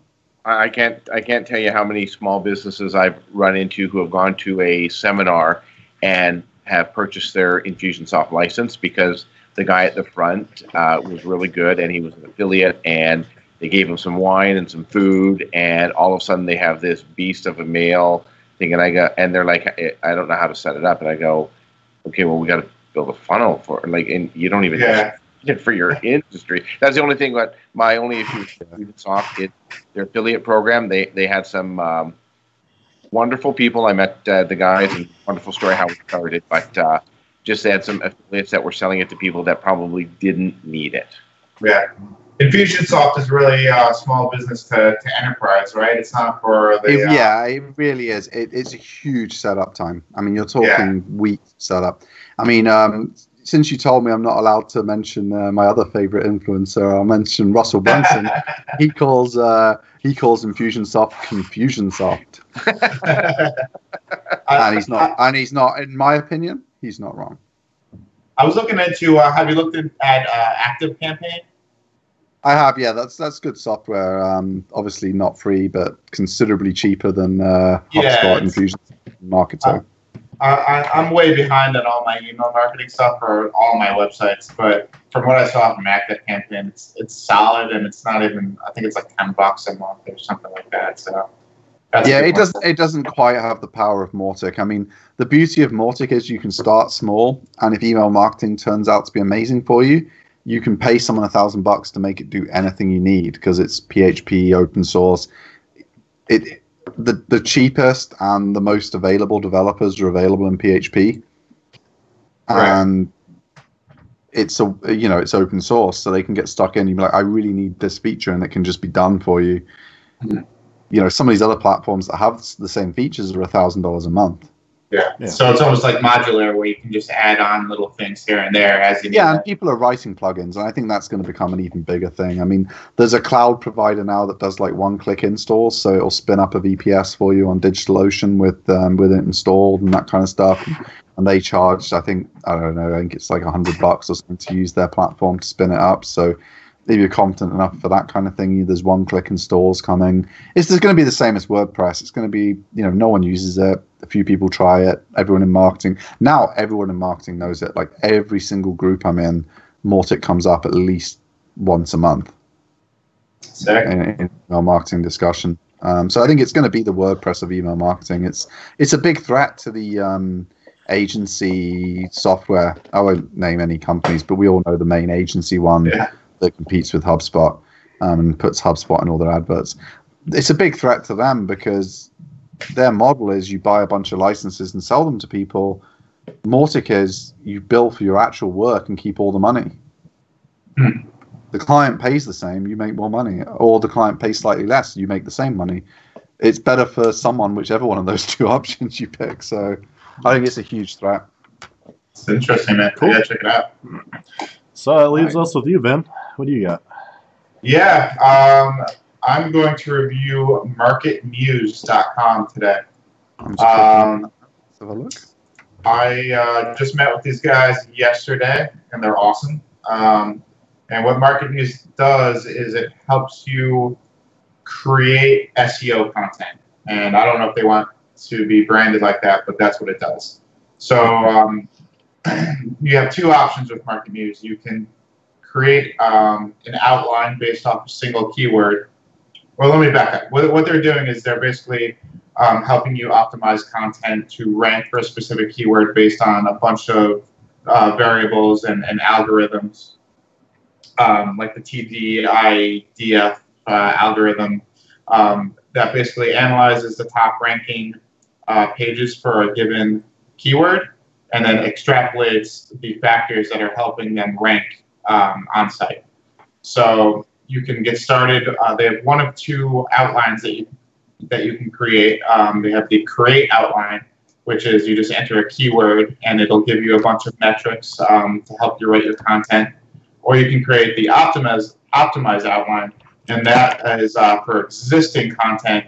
You'll plug in your keyword and the URL, and it'll suggest changes you can make to the content to help you rank better. So I'm just getting started with this, but it looks dope. I know a lot of different companies are trying this like keyword cluster, keyword optimization, content optimization stuff.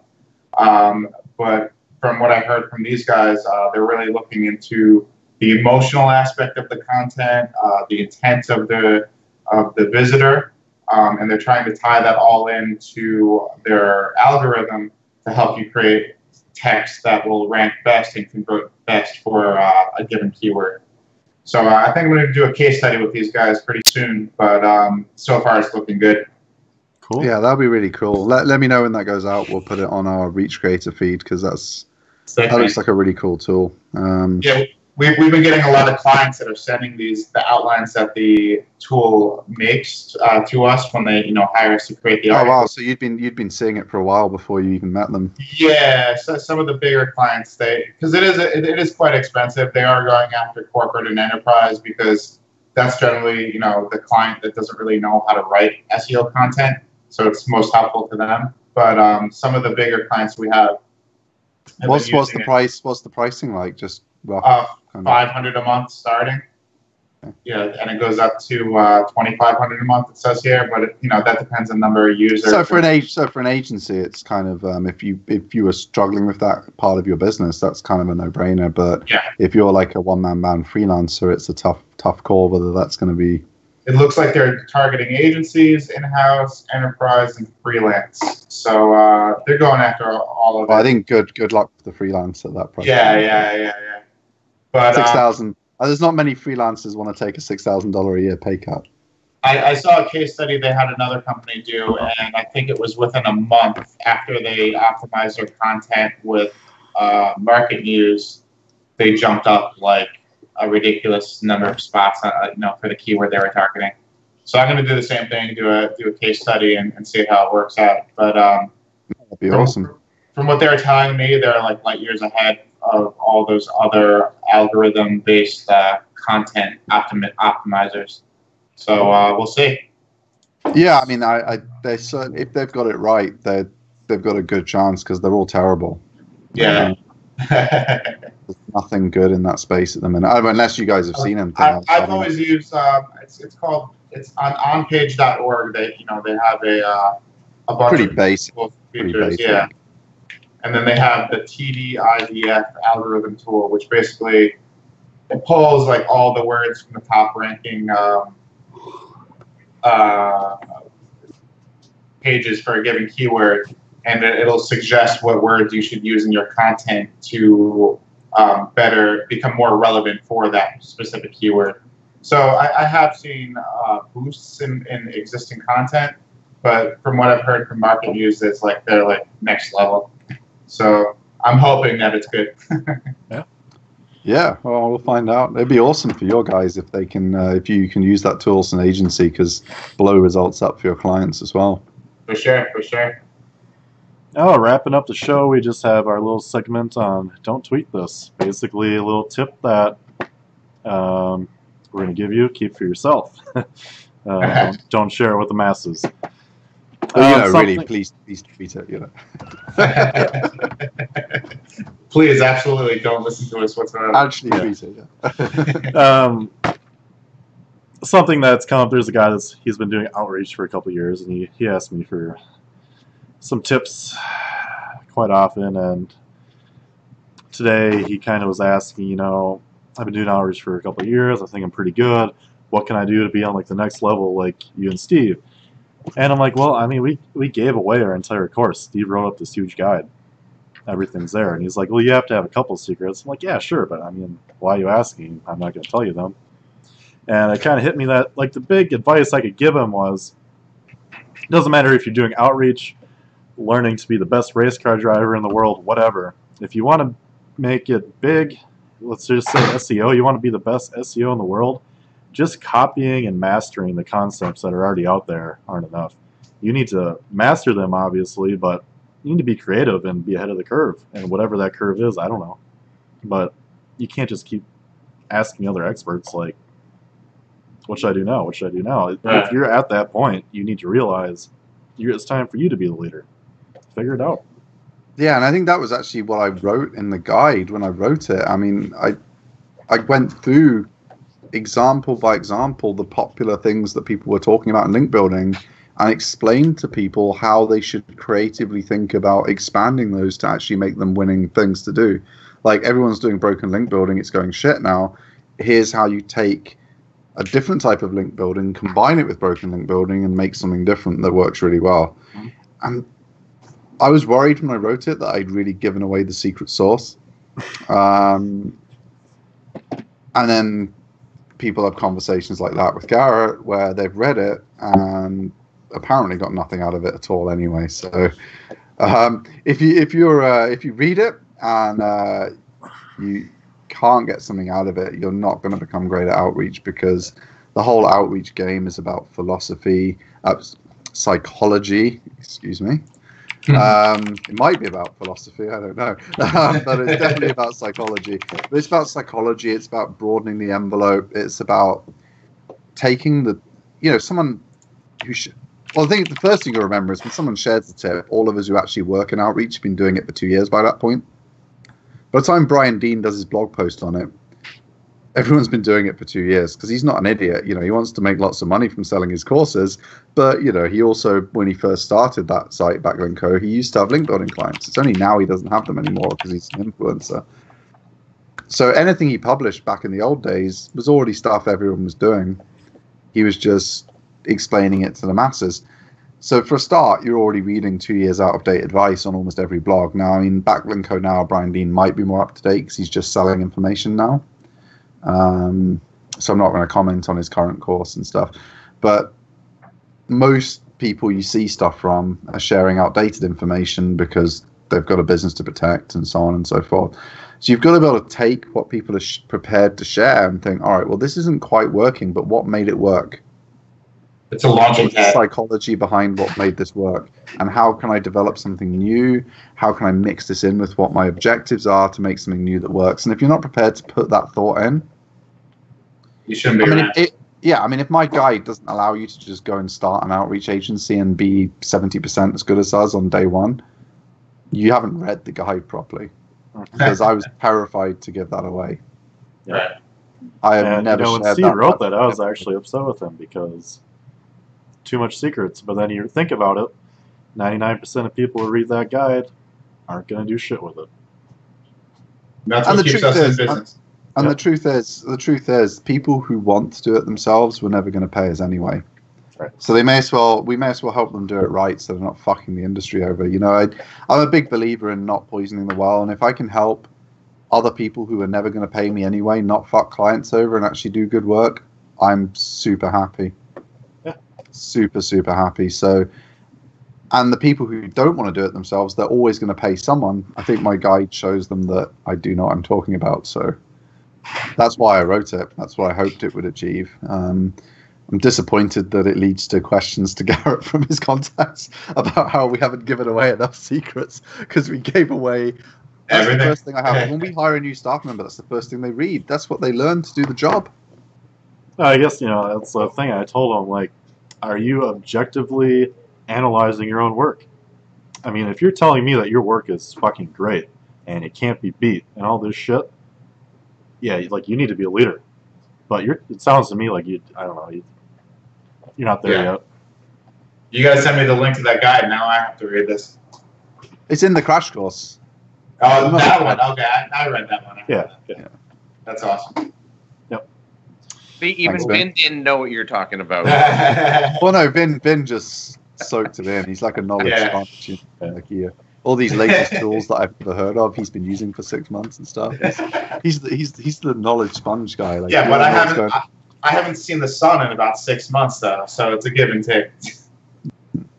On the computer way too much. Garrett's looking the healthiest of the crew at the minute. Actually, so he's been seeing too much sun by the looks of it. Can I give you? Can we give you a pay cut? Come on, Garrett. You're using a special light that's in front of you. Yeah. You've got the tan light on him. You've got like a nice bronze kind of light on him. It's like the Minneapolis bronze. I got a couple of white CFLs. I'm probably more tan with those lights on. Oh, really? Well, now I want you to agree to do even less hours and give me more money. All right, who's next for our tip here? Steve has something. Or Trevor, you want to go? Yeah, I can. Yeah, no big deal. It really is just answering or talking to the younger generation. In all the chat rooms, it seems that most of these guys can run circles around how fast I can work these days, and they'll stay up late. They're plugged in. But where they're really missing out is the social interaction of the sale, the social interaction of meeting with the client, keeping that client happy. All the other stuff that I mean, in days gone by, that's what you had to do first. You've got to nurture the lead. You've got to go and talk to your clients. There's a human side to doing business. The amount of people that were in Vegas when Garrett and I were there that were on stage saying, I don't want to talk to customers. I don't want customers to be able to get a hold of me or anything. I'm just like, am I in some sort of, like, is Ashton Kutcher going to jump out Twilight Zone and punk me? But they really have no... Yeah, we were talking about this, and... it's quite surprising. Like, I'm still in disbelief too. That guy is like, they say that kind of stuff, and I don't know what's his name. I'd raise my hand and ask that one guy a question. The guy from Miami, the cleaner guy. The cleaner. Yeah.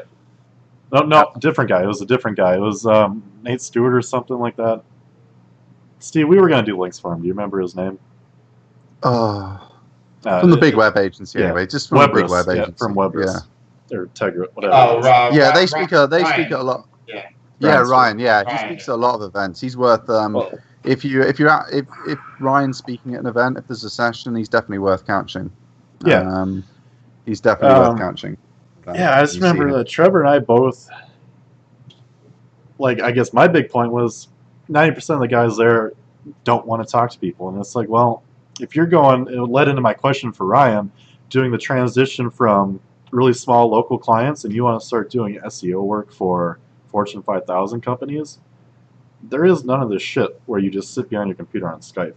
For a big company, you need to fly into New York City and put on a suit or a really nice polo and slacks and talk to people. It's definitely a suit. Your job is to make the head of marketing look good to the vice president of marketing, or the other way around, or whatever, you know. I've been doing some work with these guys, Online Geniuses, right? So you guys know them. Steve's in the group. It's a giant networking group with a bunch of marketing teams. It's a really good group, actually. I recommend it to everyone who's watching. Go on onlinegeniuses.com. You fill in the application. If you're, a legit marketer, you probably get in. I mean, obviously they have criteria. Really good group. It's really active. I've met some cool people on there. It hasn't been phenomenal for business. We've picked up a bit of business from in there, but it's mostly professionals. So I've had a good time just like talking to some people in the industry and sharing a lot of knowledge, which that's the name of the game. You know, if we all help each other out get better, we all make more money because we're doing better work for our clients, happier clients. So it's a good group. Those guys just bust my balls because the majority of the day I'm at the computer and I'm just emailing and I'm doing all my business on Skype or what have you. But those guys, they're getting the big enterprise contracts for 6 figures and up, and they're like, it has nothing to do with Skype. It has nothing to do with sales pages. It has to do with going to the bar and playing pool with the marketing guy from wherever. And if he trusts you, then you're going to get that contract. Yep. It's all relational. I mean, we have what we would call legacy clients, and that's anyone that's been with us for multiple years. And we have some that are about 8 or 9 years on that I've been working with, and it's because it's all relational. And these young guys, they want to wow everyone with the bells and whistles, but they forget the relation part of it. Yeah. So I guess my thing to them is just start focusing on the relationships, because that. And I actually had a chat with exactly what you're saying. I had a chat with. They work for one of the advertisers who advertises on the Online Geniuses platform, and he said to me, "I'm struggling to get any business in the UK." I said exactly to him what you guys are all saying. The way business is done in the UK is you come here to a conference and you drink with the people. And once you've met them a few times, they might give you some business. You can't just phone them up or send them an email or get them to a webinar. Like I watch loads of webinars because I'm like trying to figure out what they're up to, what the products they're selling is, what the psychology is. I buy exactly 0 products. The only thing I've ever bought that I feel a bit guilty that I got kind of sold to, but it actually turns out to be a really useful product was ClickFunnels. Like that's the only thing I've ever bought in like 10 years of watching webinars. So like one product I've bought and it was like actually like a useful product. So, but you're not going to sell that way. You come over and have a drink. You're going to pick up like the 50 people you met at the conference. They're all going to buy.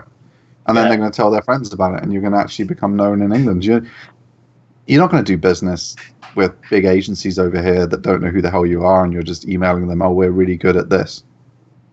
No, they have to know you and trust you. There's And the big problem with it was they showed it when I tried to deal with them afterwards. I'm not going to mention them because it's not fair, but I've tried to deal with them afterwards and they said, why haven't you used this kind of outsourcing before? Because it's cheaper. And I explained that the problem is I will spend more time doing the briefs and working with your guys through the thing. And that's why we love working with Vin. How much time have we actually spent talking about things that we've sent to you? Like it's a 10-minute chat once every other month or something in terms of just ironing out the details. You know, that's what I need. I need a business that I can trust to be like that. And I can find those businesses onshore. I mean, I know America's technically another country, but we are a kind of US focused business mainly. I can find that onshore super easily in someone like Vim. Someone like this from Eastern Europe with a different culture, different management structure. They expect me to speak to junior staff when there's like what? I own my business. I'm not going to speak to your like junior XYZ person because they've messed something up. I don't want to deal with that shit. That's your job. I was like, you've got to cross that bridge. You have to be as good as an onshore person, because for us, it's not about getting the cheapest price on something. It's about delivering exceptional service to our customers. And if our supplier is more expensive, that doesn't matter. because we don't want to be dealing with customers that are price shopping anyway. We want to be dealing with customers that are looking for excellence.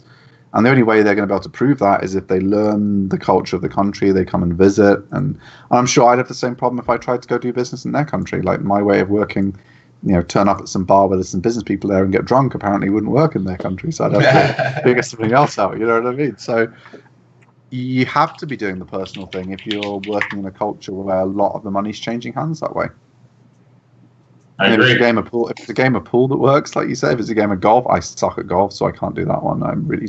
I wouldn't even attempt golf, so don't worry about it, buddy.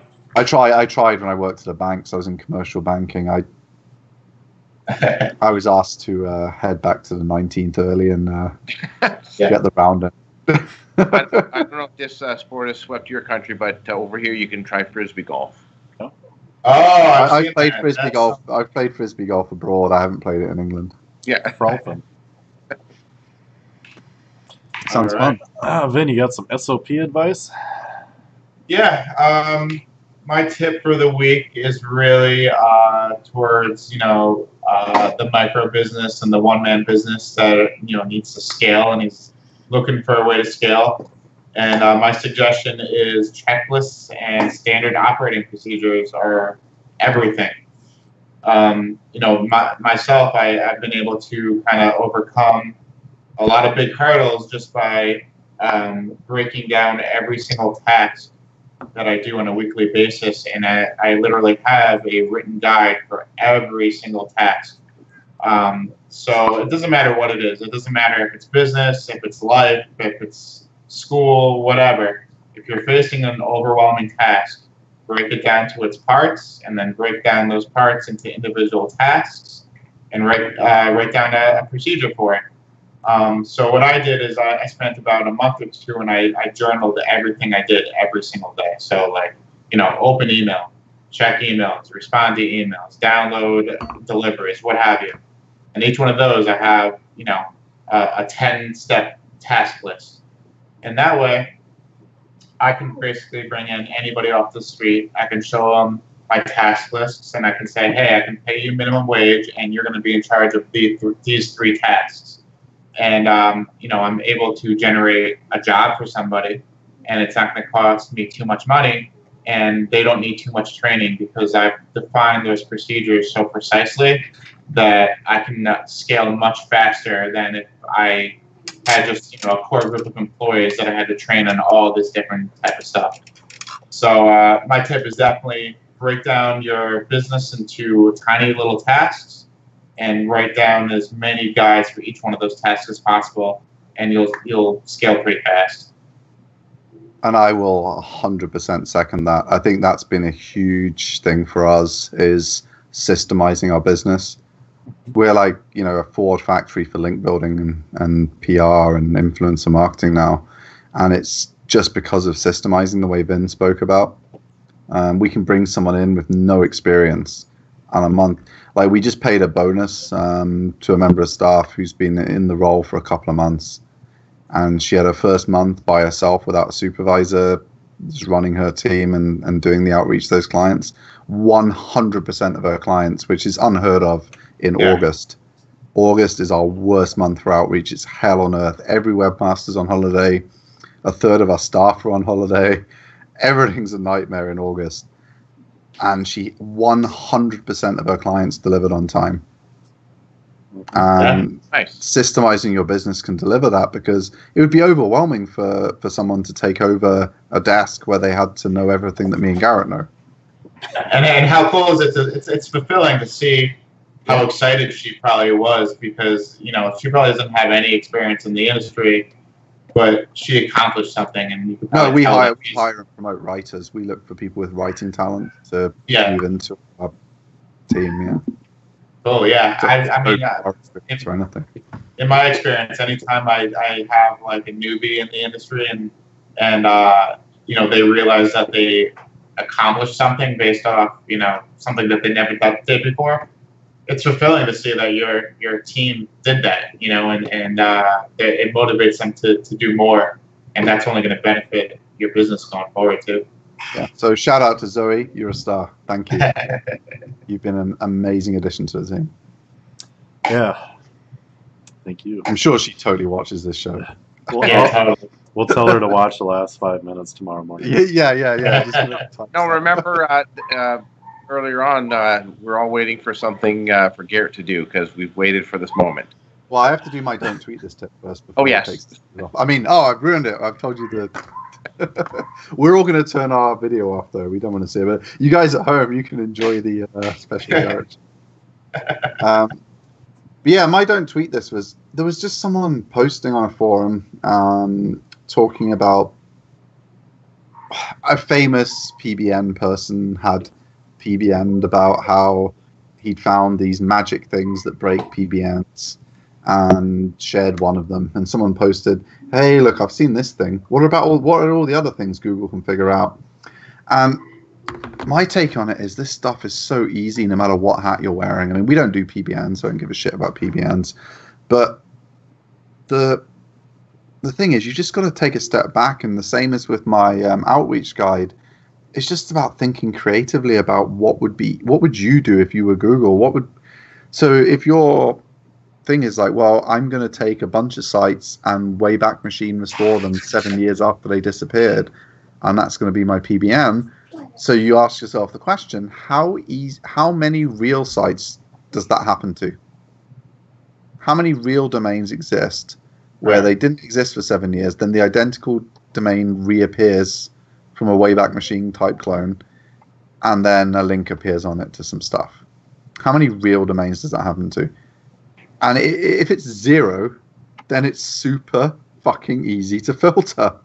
So when you're doing anything, you need to just be asking yourself, how many real businesses, how many real domains do X? So if it's like, how many real domains do amazing content written by word agents and promote it to people who might be interested in it?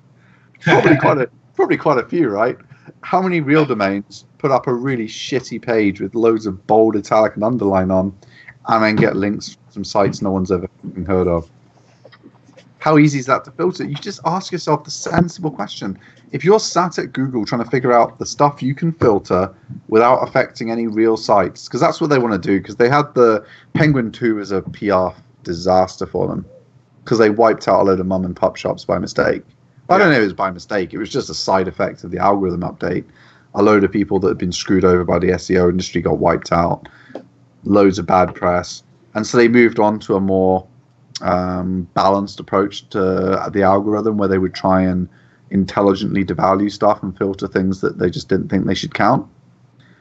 And that's great news for everyone, because it means it's not going to like just randomly affect people that have been destroyed by idiots in our industry. But it also means you can think logically about what real businesses do, and you don't have to like fly a balloon up to the stratosphere like Red Bull and drop things out of it to get PR coverage. But if real brands with a website of your size, like if you're a huge life insurance provider and all you do is link build, you should probably think about doing some PR too. If all of your competitors do PR, you should think about, is my branded search percentage high enough? If that's normal in your industry, you can just take a decent look at what do the real brands in my industry do and work towards matching it. And that, unfortunately, for those of you who would be disinclined to do so, means you have to do some real marketing. Yeah, but that goes back to what Garrett was saying, really, and they're just looking at the psychology and the philosophy behind the strategy, because all these strategies that get posted on the boards and what have you, they're going to eventually go out of date, or they're eventually get shut down. But if you understand it conceptually why that works, then you can extrapolate that and create your own strategies, and you never have to out that to a public forum at all, and it can work for you forever and ever and ever. And it's because you understand the underlying reason that it works, and not just because you're following somebody else's strategy. Well, I think that's where black hat tips and grey hat tips and stuff are less useful to you in the long run. And I kind of put that in my comment there, because it was like, oh, if you wait 60 days after you restore the content, then you can stick your link in and Google will count it. If you put it in straight away, then Google's filtering it. As soon as someone publishes that, now you have to wait 300 days. Yeah. As soon as it's known, someone at Google is like, oh, people are going to just stick the link and they're waiting and sticking it in after 30 days. Let's just move the filter out a bit longer. They've just got to, they can tweak all those things. I mean, they have AI too as well, of course, which they don't even understand. But simple things like that. If people are just trying to game stupid points, why would you go to all that effort when the world is your PBN? Yeah. There's all these real sites out there that will just link to you if you give them some good content. I mean, I don't know, put Vin on the spot here. I mean, I don't know what your average price is for a link bait that you sell like to the public, like for, I don't know, 1,000-word really good article on a topic. I mean, what kind of price is that? It's going to be like nothing compared with the effort. $100, I guess. Yeah, I mean, $100. I mean, people are buying the domains for $100 in the first place. Then they're going through the hassle of restoring it all from the Wayback Machine. They're waiting 60 days. They're jamming one link on it. That one link bait for $100, if you got out and promoted it and spent 10 hours on it, it's going to get you 8 times the ROI. I mean, it's just insane. It doesn't make any sense to me to just follow every silly tip. You've got to really think about, is this something that a real business would benefit from? Like, is this a marketing hack, or is it just some bullshit that's working right now? It's a legacy of Wikifire and all the old spammers that are still lingering, where it's the entire industry is based around strategies rather than intelligence and just using your head. Eventually, it'll get squashed out, and guys like us will be the ones that are sticking around, hopefully. Well, loads of them are gone already. That's why our business is going well at the minute. Like when the spam was still working really well, Garrett and I struggled. Yeah. Because they could just buy some Fiverr package or whatever. As all of that stuff's got harder and harder, it's got easier and easier for us to pick up new customers. It's for people that do real work rather than like people that actually know how to do PR and pitch stuff. Right. Exactly. I think this kind of goes back to what you said about your manuscript that you put out, and not everyone was reading it. It comes down to that old adage of ideas are a dime a dozen, but it's execution that really moves everything forward. So it's a matter of what you were saying is essentially roll up your sleeves. No one's going to. I mean, in all these chat groups, they're not going to put it on the silver platter and say, here's the oracle that will take you to number one. Just right. And everyone is different. What I read in the chat group of what's happening in Des Moines, Iowa, is not going to be the same as what's happening in Hamilton, Ontario. So if I'm trying to work in, with first of all, it's got to have relevancy. There's geographic flavor, because what people are like here is different than what people are like in England, which is different than what people are like in Minnesota. So just do your homework. There's no easy pill. Mm-hmm. Yeah, it's absolutely It's and a lot of these groups, people are looking for the kind of cheap win, the easy win and stuff, and there isn't an easy win. I mean, everyone who's successful in this industry built a real business. We talked about that site. This is how. What was it called? The one where you like. This is why I'm broke. This is why I'm broke. Yeah, like that was a real business. He built a site where he properly spoke about stuff that was like too tempting for him at the time, and he bought it by mistake or whatever, and he's like, oh, it's like a regret purchase, but this is pretty cool. I mean, come on, you can see why I bought this thing, right? I love a real business. He built a real business. People loved it. And then people are trying to clone it. Like, oh, we can just clone this model with no passion and no interest. And no, you can't. Everyone who's successful in this industry has some kind of real business. I mean, look at products like SERPWoo, ClickFunnels, Ahrefs. Look at the sites that sell for big money. They're all real sites that do something. It is a business. It's not just a site that you post $10 articles on with an affiliate link into Amazon and you make some money. I mean, you make a couple of $1,000 a month doing that, easy.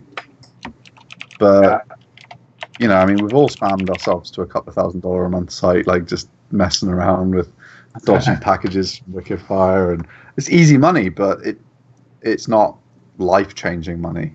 And the life-changing money comes from making a real business and working hard. And I think people want this to be something that it's not. They want this to be this magic thing where they click a button, they become a millionaire.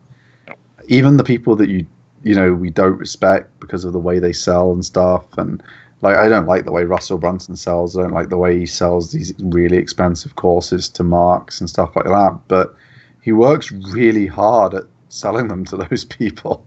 He flies around he's away from his family almost all of the year, speaking at MLM conferences to sell ClickFunnels and his MLM ClickFunnels based courses to them for $5,000. So even for him, who's selling extremely high margin stuff, he's working really hard to do it, and he's made a real business out of that. So even the people who are successful at doing the stuff that we don't like that much have a real business and are killing themselves to do it and don't see their families. The money, no one gives you $100 million easily. It doesn't just fall into your bank account, you know. Remember, we're talking about 4 million people who bought a book called The 4-Hour Workweek, and Tim Ferriss works 100 hours a week. So yeah, it works 25 times more than what his book title says. And 90% of them were too lazy to read the book. Yeah, probably. The 4 hours. Probably. Yeah. I don't think there is a 4-hour work week. I mean, I don't know what you guys think. I think that's too 4 hours and a half a day. That's how I got started with the 4-hour work week, but I quickly realized it wasn't 4 hours, and the concept. 4 hours sleep a day. Exactly. I'm averaging about 4 to 6 hours of sleep a night, but you know what? I'm passionate about what I do, so it's not seem like a burden. Yeah. By Monday at noon, we're all going, hey, we just burned through 4 hours. Like, are we going home for the week? Yeah, let's hit the bar. Yeah. I don't think it would go too well for us. No. Well, I think that leaves us in a good place to wrap up. Thanks, everybody, for joining us tonight. Hope you had fun, maybe learned a thing or two. Please don't forget to smash that like button, like Steve would say. Subscribe, share, do whatever you can. Much appreciated. Special thanks, Trevor. Thank you for coming on. It was a pleasure this week. Yeah. It's been wonderful. I'm going to go home tonight and read Stephen's manifesto. You got it. It's a good one. Yeah, it is good. It's a page turner, as they say. It is good. Garrett's forgiven me now. It's been worth a lot of money. I'm just always like that. But it was great to have you guys. Don't forget us next week, and have a good one. Awesome. Thanks, guys. Take care, guys. Bye, guys.